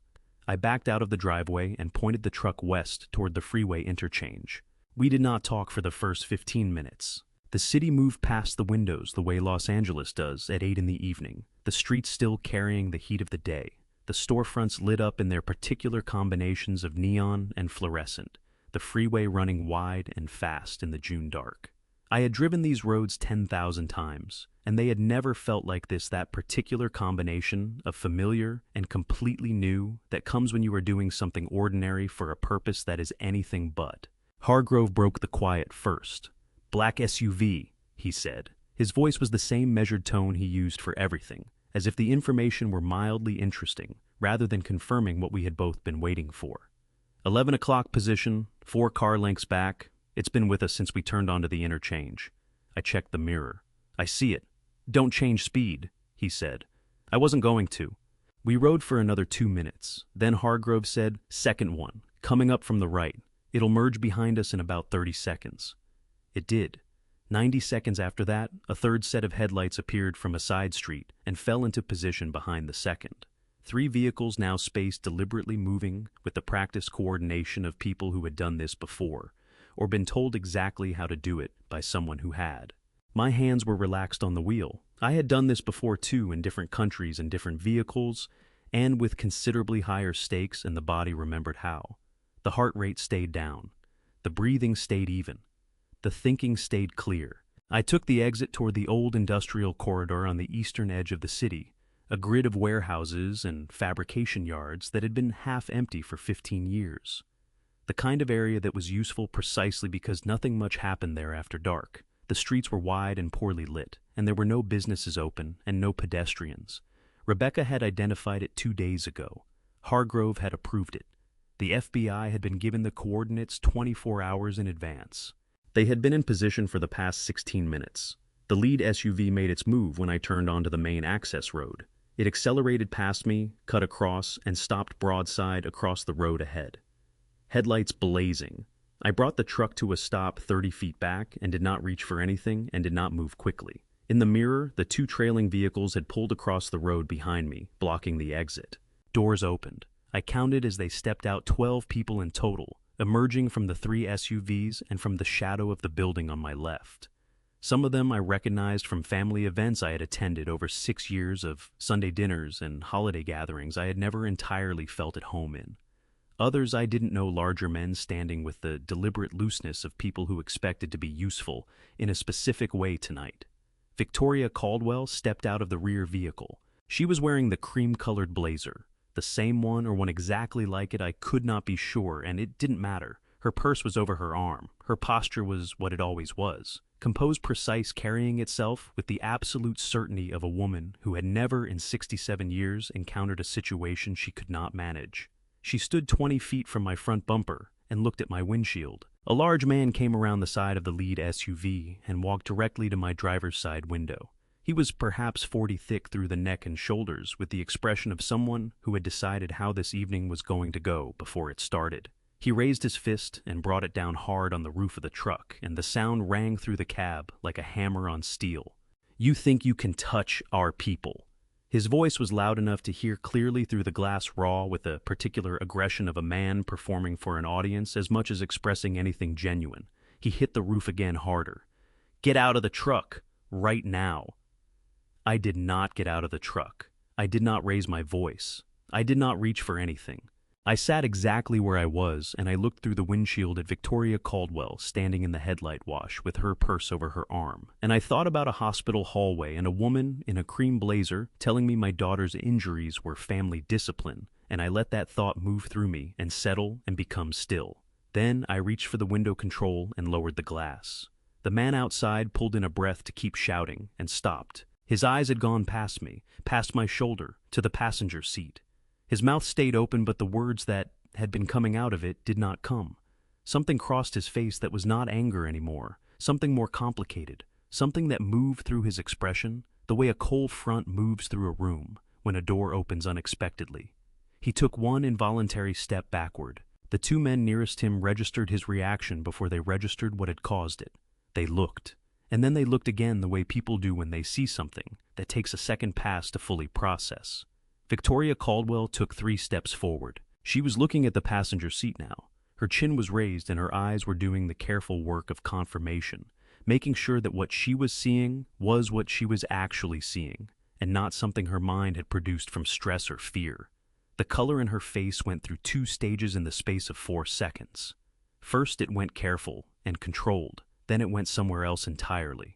Robert Hargrove looked at Victoria Caldwell through the windshield of my truck with the same measured, unhurried expression he brought to everything and the years between them. 12 years since she had sat across from him in an interview room and walked out believing she had won compressed into nothing. The night around the truck went very quiet. Not the quiet of people who had nothing to say. The quiet of people who understood all at once and from different starting points that the situation they had walked into was not the situation they had planned for. Victoria's lips parted. Her composure, that extraordinary decades maintained composure, developed the first visible crack I had ever seen in it. Her purse slipped 2 inches down her arm before she caught it. Robert Hargrove opened the passenger door and stepped out of the truck. He did it the way he did everything, without hurry, without performance, with the complete physical ease of a man who had walked into difficult rooms for 26 years and had never needed the room to know he was there before he was ready for it to know. He stood beside the truck and put his hands in the pockets of his gray jacket and looked at Victoria Caldwell across 20 feet of cracked asphalt and 12 people who had stopped breathing. "Mrs. Caldwell," he said. His voice carried in the night air without effort. It was not loud. It did not need to be. Victoria stood very still. The purse was back in the crook of her arm. Repositioned, controlled the small recovery of a woman who had spent a lifetime making sure her hands never gave her away. But her face was doing something it had not done in any of the times I had watched her. It was working. Behind the composed surface, something was recalculating furiously, running through scenarios and exits and options the way a mind does when it suddenly understands that the ground has shifted and the map it was using is no longer accurate. She said nothing. So Hargrove continued. "Last time we spoke, you were in an interview room on the 14th floor on Wilshire," he said. "You had 2 attorneys present. You answered 11 questions in 4 hours. He tilted his head slightly. "I always appreciated the discipline of that. Most people can't sustain it. You could." Something moved through the group behind Victoria, a collective shift, the physical manifestation of a dozen people recalibrating simultaneously. The large man who had hammered on my roof had taken 2 full steps back from the truck and was now standing with his arms at his sides, the aggression of 5 minutes ago entirely gone, replaced by something that looked very much like the particular stillness of a person who does not know what they have walked into and is trying very hard to figure it out before they make it worse. "At last time," Hargrove said, and his voice stayed exactly the same, measured unhurried as if he were discussing something of moderate professional interest. "We were missing a witness." He let that sit in the air for a moment. The night around us was very warm and very quiet, and the distant sound of the freeway was the only thing moving. "This time," he said, "we're not." Victoria Caldwell looked at him for a long moment. Then she looked at me, still sitting in the truck with the window down, and something crossed her face that I had never seen there before. Not fear exactly, but its close relative, the expression of a person who has just understood the full dimensions of a situation they thought they were managing. Her eyes moved across the group around her. She was reading them the way I had seen her read rooms before, assessing, calculating, deciding who was useful and who was a liability. And then she made the mistake. It was not dramatic. It was not loud. It was a single word spoken in a voice that had dropped below its usual register, the voice of a woman whose internal architecture had just sustained a crack she couldn't entirely shore up in time. "Samuel." The word left her mouth and entered the air and could not be taken back. The effect was immediate, and it was not the effect she would have chosen. 3 of the people standing behind her turned to look at each other, not with recognition, with a specific uneasy confusion of people who have just heard a name in a context that suggests they should know what it means and have realized simultaneously that they do not, that there is something they have never been told, that the woman they have followed here tonight, whose judgment they have trusted, whose version of events they have accepted without examination, has been carrying a piece of information that she chose not to share with them. A man to Victoria's left, one of the older ones, a cousin I had met once at a Caldwell Company event 3 years ago, said quietly, "Who's Samuel?" Victoria did not answer him. She was looking at Hargrove, and Hargrove was looking back at her with the patient, settled expression of a man who has waited a very long time for a particular moment, and has found that it arrived exactly as he expected. It would not with drama, not with noise, but with the quiet, irrevocable finality of a door coming off its hinges. He did not answer her question. He didn't need to. Her question was its own answer.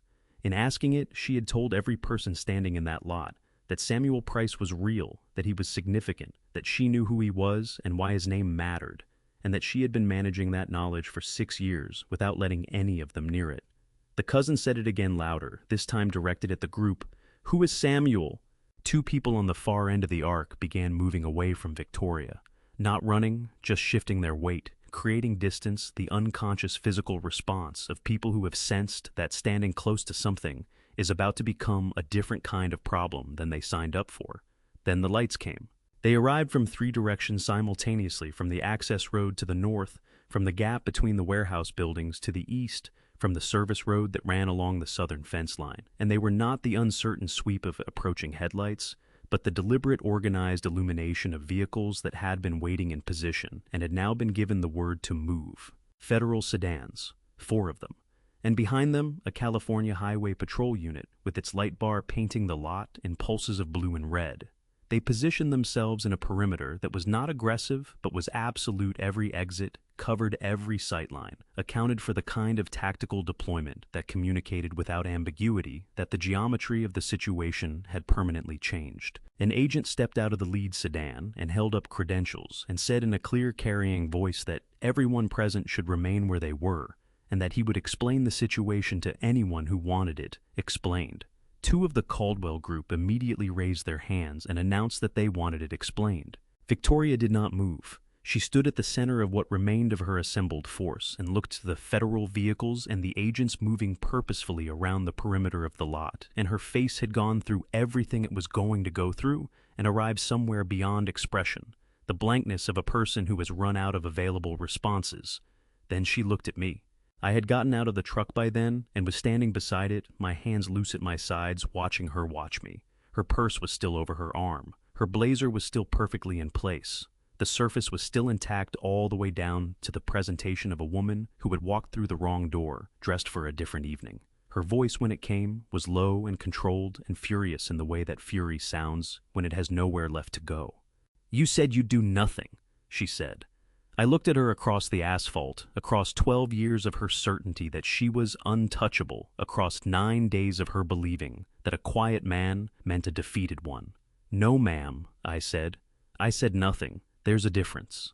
The agents worked the perimeter with the efficient, unhurried professionalism of people who had prepared for exactly this and found it unfolding as prepared. Positions were held. Names were taken. Miranda rights were read to 4 people in the first 10 minutes, Victoria among them.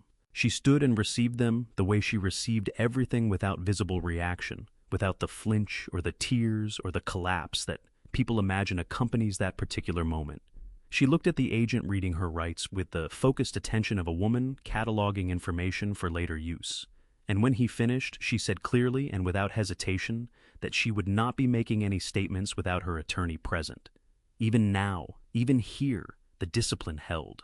I stood beside my truck and watched and felt something that was not satisfaction and not relief, but was somewhere between them, the particular exhaustion that comes at the end of something that has taken everything you had when the outcome has gone the way it needed to go, and your body is only now beginning to understand that it can stop. Hargrove came to stand beside me.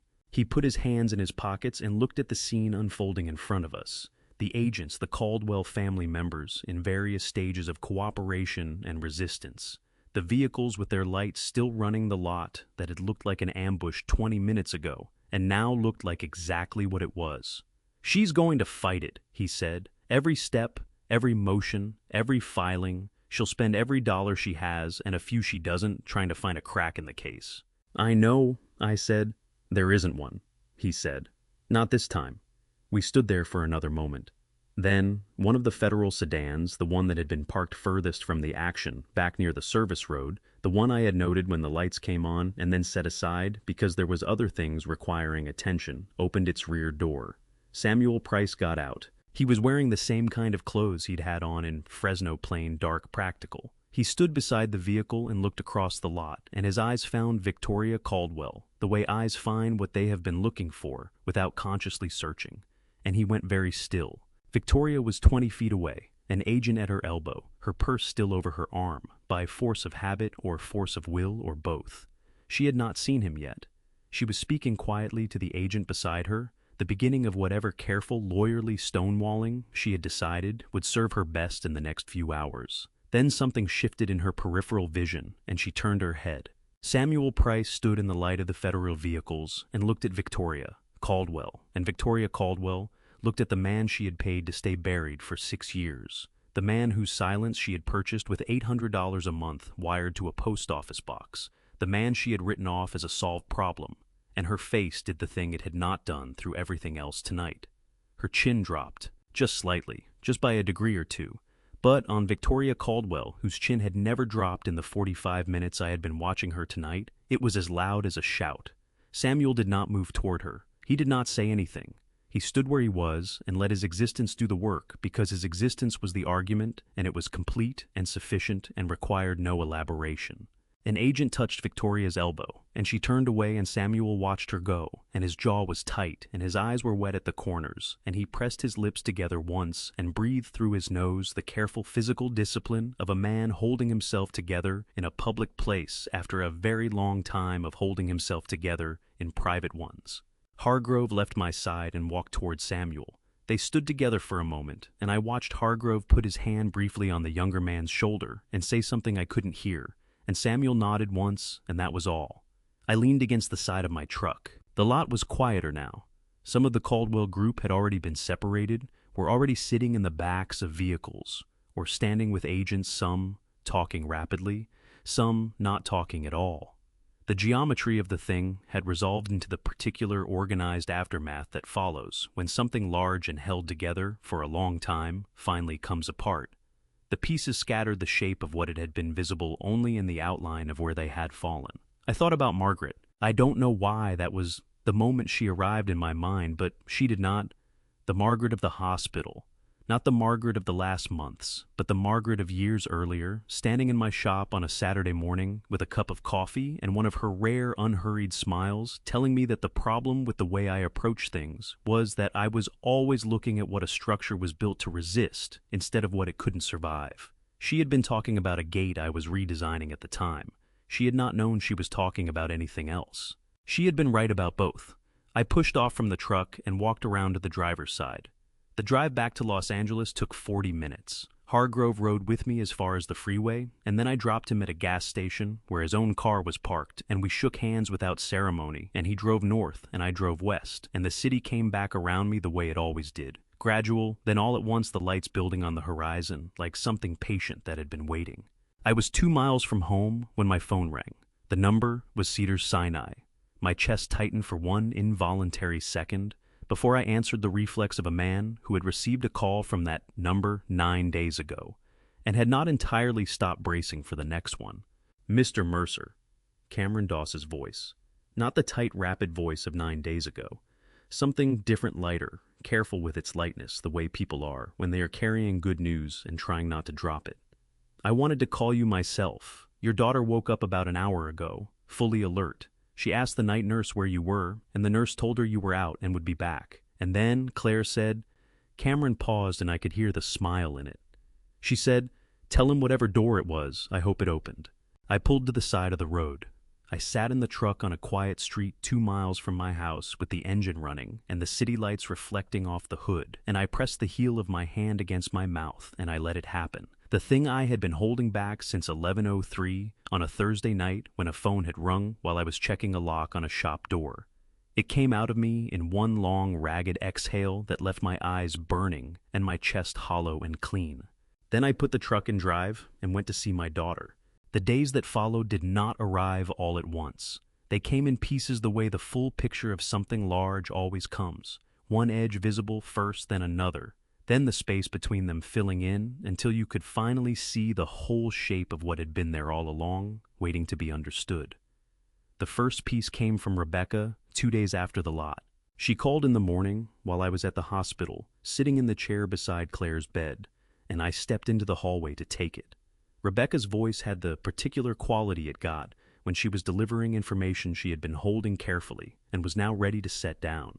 In Samuel's records and Claire's records, she said, we've had analysts working through them since Tuesday. When you put the two sets side by side, his 3 years and her 8 months, they create a continuous chain of documentation that runs 15 years without a gap.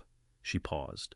Victoria didn't just oversee the system, she architected it. Every structural decision, every shell company formation, every account origination, it all traces back to decisions made when she was the sole operational authority at Caldwell Logistics, before Ethan was old enough to have signing authority.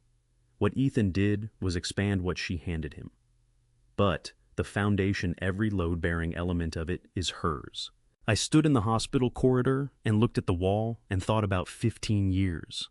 About the number of people who had lost businesses, lost livelihoods, lost years of their working lives to a system one woman had decided to build, because she could, and because she had found early on that the consequences for people like her were theoretical rather than real. Until now. Judge Hartley, I said, referred to the Department of Justice for criminal investigation yesterday, Rebecca said. Separate matter from the Caldwell case handled by a different team, but the referral is based directly on documentation in Claire's records, the payment trail connecting his account to the Caldwell shell structure. The judge who signed the closure order 10 years ago, the order that ended Hargrove's investigation, is now the subject of a federal criminal inquiry of his own. A beat. It turns out the wall had a door. I went back into Claire's room and sat down and did not say anything for a while, and Claire, who was sitting up more fully now, her color better, the sharpness fully restored to her eyes, watched my face and waited. It's falling, I said finally. She nodded. She already knew. Barrett Collins withdrew from representation of the Caldwell family the following week, citing a conflict of interest that he declined to specify, but that Rebecca could have specified in considerable detail.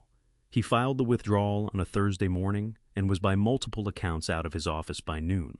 The week after that, the cooperation agreements began. Miles Garrettson was first his formal agreement signed and filed, with the reduced charge of accessory, after the fact, a significant step down from the obstruction charge he had been facing. In exchange, his full account of the evidence plant, including the name of every person who had given him instructions, entered the federal record. A Caldwell family member, one of the cousins who had been standing in the lot that night and had raised his hand to hear the situation. Explained came forward 4 days later with his own attorney and his own account of financial transactions he had been asked to facilitate without being told their purpose. His cooperation was, Rebecca said, genuinely useful in ways that went beyond what they had already documented. Then a former logistics manager, then an accountant who had processed transactions she had been told not to examine. Then a man who had driven certain vehicles on certain routes at certain times and had understood, if he was honest with himself, that the routes and the times were not accidental. Each one came forward for the same reason. Each one was afraid that the person beside them had already said more than they had. Each one understood in the particular clarity that descends when a system begins to collapse that the only thing worse than being the second person to cooperate is being the last. The system ate itself, not because we were stronger than it, because when the fear that had held it together started flowing in the wrong direction, there was nothing underneath to hold. I was in the hospital room the morning the LA Times ran its first full account of the case. Claire had been moved to a regular room, by then the surgical wing behind her, the rehabilitation schedule beginning to take shape around the slow, careful work of recovering what her right hand could do. I folded the paper to the relevant page and set it on her blanket without comment. She read it. I watched her face move through it, the particular compression around her eyes when she reached the paragraphs about Victoria, the small exhale when she reached the section about Samuel's testimony, the stillness when she read her own name. When she finished, she set the paper down on the blanket and looked at the wall for a moment, and then she turned to me, and her eyes were bright and wet, and she did not look away from me when she said, "I was so afraid, Dad, the whole 8 months, every single day." My throat closed. "I know," I said. "I didn't tell you because I thought—" Her voice caught and she pressed her lips together and tried again. "I thought if I told you, you'd want to handle it, and I needed to handle it myself. I needed to know I could." She looked down at her bandaged right hand on its foam wedge, and something moved through her expression that was grief and stubbornness. In equal measure, the exact combination I had watched her deploy since she was 6 years old, and had decided she was going to figure out a problem without help, regardless of how long it took. "I almost got it right." "You got it exactly right," I said. My voice came out rougher than I intended. "The box, the drive, Samuel. You did all of it right, Claire. Every piece." She looked at me for a long moment. Her left hand found mine on the arm of the chair, and held it, and I turned my palm up and held it back, and we stayed like that, while the morning light came through the hospital window and lay across the floor in long, flat bars, and the corridor outside went about its ordinary business. Then she said quietly, "Is Tammy okay?" "She's okay," I said. She did the right thing. Claire nodded slowly, taking that in. Her thumb moved once across the back of my hand. "Good," she said. "I was worried about her." Another pause. "She wasn't like the rest of them. She just didn't know how to leave." I thought about that, about all the different ways people stay in things they shouldn't stay in, and all the different things that finally moved them. She left when it mattered, I said. Claire considered that for a moment with the serious evaluating expression she had brought to difficult questions since she was small. Then she nodded satisfied and settled back against her pillow. Outside the window, Los Angeles went about its morning. Victoria Caldwell was sentenced on a Thursday in September. 14 years, federal. The judge, not Hartley, who was by then the subject of his own proceedings in a different courtroom, read the sentence in a voice that carried neither satisfaction nor apology. The voice of a system doing what it was built to do when all its components were functioning as intended. 14 years for wire fraud, mail fraud, money laundering, conspiracy to obstruct justice, and witness tampering. The sentencing memorandum ran to 61 pages. Ethan received 10 years on a separate docket, having cooperated partially in the final weeks of the investigation, in a manner that his attorneys argued, and the prosecutor conceded, had provided some incremental value. The men who had put their hands on Claire in that warehouse received sentences ranging from 7 to 9 years each, the variation depending on the degree of their individual participation and the speed with which they had found their way to cooperation agreements. Caldwell Logistics was placed into receivership. Its assets were frozen, pending civil forfeiture proceedings. The shell companies dissolved like paper in water. Tammy received full immunity. She had been complete, and the prosecutor's office had made clear in the agreement that her cooperation had been foundational rather than supplementary. She was 29 years old and had the rest of her life in front of her unencumbered for the first time by a family structure she had been born into rather than chosen. I read about the sentencing on my phone in the shop, the same way I had read most of the case developments over the preceding weeks, standing at the workbench with a cup of coffee going cold beside me. The familiar sounds of the shop around me, the smell of metal and oil that had become over the years the smell of my own steadiness. I read the article twice. Then I set the phone down and picked up my coffee and drank it cold and did not feel what I expected to feel. What I felt was tired, profoundly, completely down to the bone tired, the way you feel when something that has been taking everything you have for a long time finally stops taking it, and your body has its first honest accounting of the cost. Daniel arrived an hour later. He had driven down from the hotel where he had been staying for the past several weeks. He had extended his stay twice without either of us discussing it explicitly, the way old friends sometimes make decisions by simply continuing to show up. He came into the shop and looked at my face and went to the cabinet where I kept a second coffee mug and poured himself a cup and pulled a stool to the workbench and sat down. We drank our coffee. After a while, Daniel said, "When did you know it would work?" I thought about that honestly. "Night one," I said. "When she said it was discipline." He looked at me. "Why?" "Because she said it in a hallway," I said. Out loud, in front of a nurse she didn't even look at. I set my mug down. People who believe they're untouchable stop seeing the people around them. They stop calculating for the ones they've decided don't count. That nurse called me. That nurse was Cameron Doss, and she called me because she recognized the Caldwell name from a case that had broken someone she knew, and she decided that this time she wasn't going to file it away. I paused. Victoria built a system that ran on other people's silence. She just stopped noticing that silence requires a reason and reasons run out.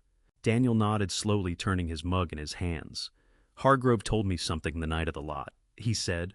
"After you drove off, he said he had known for 2 years that Samuel was in Fresno." I looked at him. "He found him." "He found him?" Daniel confirmed. "He tracked him down 18 months after he retired, went there himself, knocked on the door, sat with him for 4 hours. He paused. "Samuel was too afraid. The case didn't have enough around it yet to protect him. No Claire data, no Frank invoices, no Tammy phone. Hargrove made a judgment call. He left Samuel where he was and told him that if anyone ever came with enough to make it safe, he'd know." I sat with that for a moment. Hargrove retired driving to Fresno and sitting with a frightened man in a small apartment for 4 hours, and then driving home and waiting. Adding Samuel's location to the file he kept in his study, keeping the door open from his end. "He told you this after?" I asked. "He said he wanted you to know eventually," Daniel said. "Not that night. After." He looked at me. "He said the missing piece was always Samuel, and Samuel was always waiting for Claire. I thought about my daughter at 32 years old, working alone for 8 months, building a case file in secret while going home every night to a man who was part of the system she was documenting. I thought about the particular kind of courage that looks like nothing from the outside because it wears ordinary clothes and keeps ordinary hours and does not announce itself. I finished my coffee. I rinsed the mug at the shop sink and dried it and put it back in the cabinet. Then I drove to Fresno one more time. Samuel was still in the apartment. He would be for a few more weeks. He had begun the process of reassembling a legal identity, a real one, and it moved at the pace such processes move. He had a lawyer now. He had a real phone number. He had begun cautiously and incrementally to exist in the world again. He opened the door without the chain this time. We sat at the same table where I had placed Claire's photograph 3 months before. The curtains were open. That was new. "I heard about the sentencing," he said. 14 years, I said. He nodded. His hands resting on the table were steadier than the last time I had seen them. The exhaustion was still in his face. 6 years of it didn't dissolve in a season, but underneath it something else had begun to surface. Not peace exactly. Something more like the early stages of it. The way a room looks when someone has opened the windows after a long time, and the air is just beginning to change. "Your daughter," he said. "She came here because she believed I still existed, not just that I was alive." He paused. "That matters. It's a different thing." I looked at him across the table. "She was right," I said.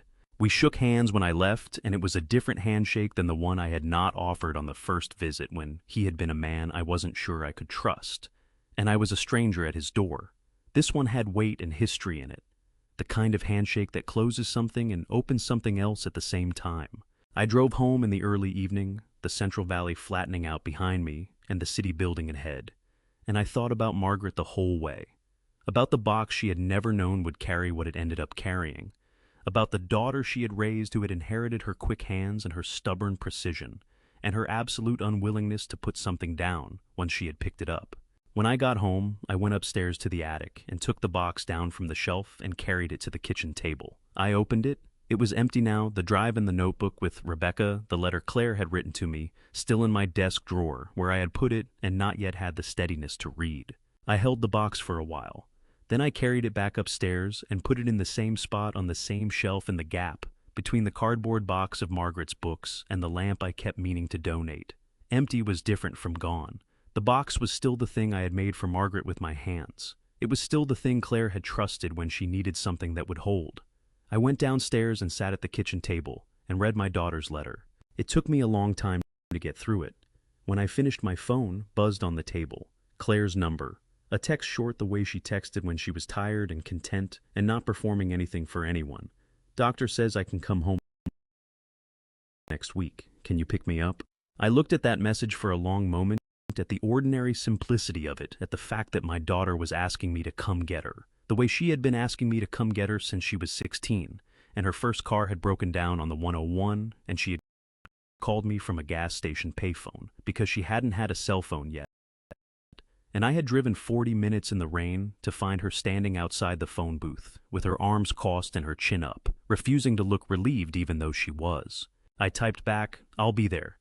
Then I put the phone down and looked at the kitchen that had been too quiet for too long. And outside the window, the street was doing what streets do in the early fall in Los Angeles, holding the last of the day's warmth. The light going amber and long, the city. I picked Claire up from Cedars-Sinai on a Tuesday morning in late October, which put us in Los Angeles rush hour traffic for 45 minutes on the way home, and neither of us minded. She sat in the passenger seat of the F-250, with her right hand resting carefully in her lap, and watched the city move past the window, the overpass graffiti, the palm trees standing their particular, improbable height against the pale morning sky, the taco stands opening for the day, the ordinary working machinery of a city that had not stopped for any of what we had been through, and would not have known to. She watched all of it with the focused attention of someone who has been inside for a long time and is relearning the texture of the outside world. I did not try to fill the drive with conversation. At one point, somewhere on the interchange, she reached across with her left hand and put it briefly over mine on the gear shift, and I turned my palm up, and she held it for a moment before letting go. That was enough. The rehabilitation was slow in the way that real recovery is always slow. Not the dramatic montage-ready progress of someone discovering their strength, but the quiet, grinding daily work of convincing damaged tissue to do what it had done easily before. 3 times a week, she went to a therapist in Silver Lake. who worked her through exercises so precise and so painful that Claire came home afterward with the particular gray exhaustion of someone who has spent an hour fighting their own body and won small. I watched her and said nothing and left soup on the stove and did not ask her how she was doing more than once a day. There was an afternoon in November, 3 weeks after she came home, when she drove herself to my shop. I heard her car in the lot and came out of the back room to find her standing in the middle of the shop floor, looking at the tool rack on the far wall, the rack that held Margaret's old tools, the ones I had kept exactly where Margaret had put them 20 years ago. Not as a shrine, but because they were good tools and they belonged where they were. Claire was wearing jeans and a flannel shirt, and her hair was pulled back, and she looked standing there in the shop light so much like her mother at 30 that my chest did something involuntary, and I had to look at the floor for a second before I looked at her again. She walked to the rack. She studied it for a moment. Then she reached up with her right hand and took down the small channel lock pliers, Margaret's favorite, the ones she had used for everything from tightening hose clamps to opening paint cans, and held them. Her hand shook. Not slightly, visibly, the whole hand, the tremor running from her wrist through her fingers, the grip unsteady, the pliers tilting in her palm. I took 3 steps toward her, and then stopped when I saw her jaw set. Her eyes were fixed on her own hand with the particular concentration of someone who is trying to will something into being by force of attention alone. I stepped back. She tried again. Her face was tight with effort, and something else, something that was not quite anger and not quite grief, but carried elements of both the expression of a person reclaiming something that was taken from them and finding the reclaiming harder than the taking. Her eyes filled, and one tear ran down her left cheek, and she did not reach up to wipe it, too focused, too intent, too committed to what her right hand was trying to do. The pliers steadied. Not fully. There was still a tremor underneath, still the ghost of damage in the way she held them, but they were steady enough, centered in her palm, gripped with a grip that was hers, that she had made happen, that no one had given her. Claire let out a breath that was not quite a sob and not quite a laugh, and was something raw and complicated from the middle of her chest that I will not try to name more precisely than that, because it does not have a more precise name. I turned toward the workbench and looked at the wall, and blinked several times in rapid succession, and was grateful she was not looking at me. After a while she said, "Dad?" "Yeah," I said. My voice was mostly steady. "That night, when Victoria was standing outside the surgery room," she paused. "When she told you it was family discipline, did you want to—" She stopped, started again more directly. "Did you want to hurt them?" I turned around. Claire was looking at me with the direct, clear-eyed attention that was the most purely her thing about her. No flinch in it, no preemptive softening, just the honest question asked, honestly. I thought about the hallway, the cream blazer, the way Victoria had adjusted her cuff while she said it, the sound of the surgical suite doors behind me. "Yes," I said. Claire nodded like she had expected that, and was glad I hadn't pretended otherwise. "What stopped you?" she asked. "You," I said. "The math of it. If I had done what I wanted to do in that hallway, you would have woken up and your father would have been gone. They would have taken your hand and then taken me." I looked at her. I wasn't going to let them have 2 things. She held that for a moment. "So, what did you take from them?" she asked. I looked at my daughter standing in her mother's flannel shirt, holding her mother's pliers in a hand that had nearly been destroyed so that she would stop doing exactly what she was doing right now. "The thing that kept them standing," I said, "the fear of the people around them, the silence that protected them." I looked at the pliers in her hand. Every system like that runs on one thing. Not money, not lawyers, not connections. Fear. The fear of the people inside it that the cost of leaving is higher than the cost of staying. I paused. When that fear starts running the other direction, there's nothing underneath. There never was. Claire looked at the pliers in her hand for a long moment. Then she looked up at me. "It was Mom's box that did it," she said quietly. "Didn't you think that was strange, that she made this box to hold the most important things, and the most important thing it ever held was that?" I thought about Margaret on a Saturday morning, with coffee and one of her rare smiles, about a woman who had understood long before I did that what we build outlasts us in ways we cannot predict. "No," I said, "I didn't think that was strange at all." Claire set the pliers back on the rack carefully, exactly where they had been. She looked at them for a moment, then she looked at the whole rack, at the tools at the shop, at the work that had been done here, and the work that would be done here, at the ordinary stubborn continuation of things. She turned to me. "I want to come back to work," she said. "Not immediately. The therapist says another 6 weeks before I can handle any real pressure. But I want to know that it's waiting." "It's waiting," I said. She nodded, and then she crossed the shop floor and put her arms around me, her left arm strong and her right careful. And I held my daughter in my shop on a November afternoon, and felt the particular weight of her, the same weight she had had since she was small, familiar as the grain of the walnut box, as permanent as anything I had ever made with my hands. I have spent 60 years learning that the things worth building are not the things that cannot be broken. Nothing cannot be broken. The things worth building are the things that, when they are broken, show you where the real structure was, all the way along the part that held, even when everything else came apart. I built doors for 19 years, opened them, studied them, made them irrelevant. Then I came home and built the kind that held, and I thought that was the work. But the work, as it turned out, had been Claire all along, the thing Margaret and I built together in the ordinary, daily, unspectacular way. You build a person, 1 year at a time, one conversation at a time, one ordinary Tuesday at a time, until the day comes when you find out what they are made of. The Caldwells didn't fall because I was stronger than them. They fell because in the end there was no one left willing to stay silent to protect them. And the person who made that possible was standing in my shop in November, learning to hold a pair of pliers in a hand they told her might not fully recover, and doing it anyway. I spent 19 years learning how to open doors. But the most important thing I ever learned had nothing to do with force. It had to do with patience, with truth, and with the quiet faith that when something is built on lies, God does not need you to tear it down. You only need to find the hinge. This is a family story I never wanted to live.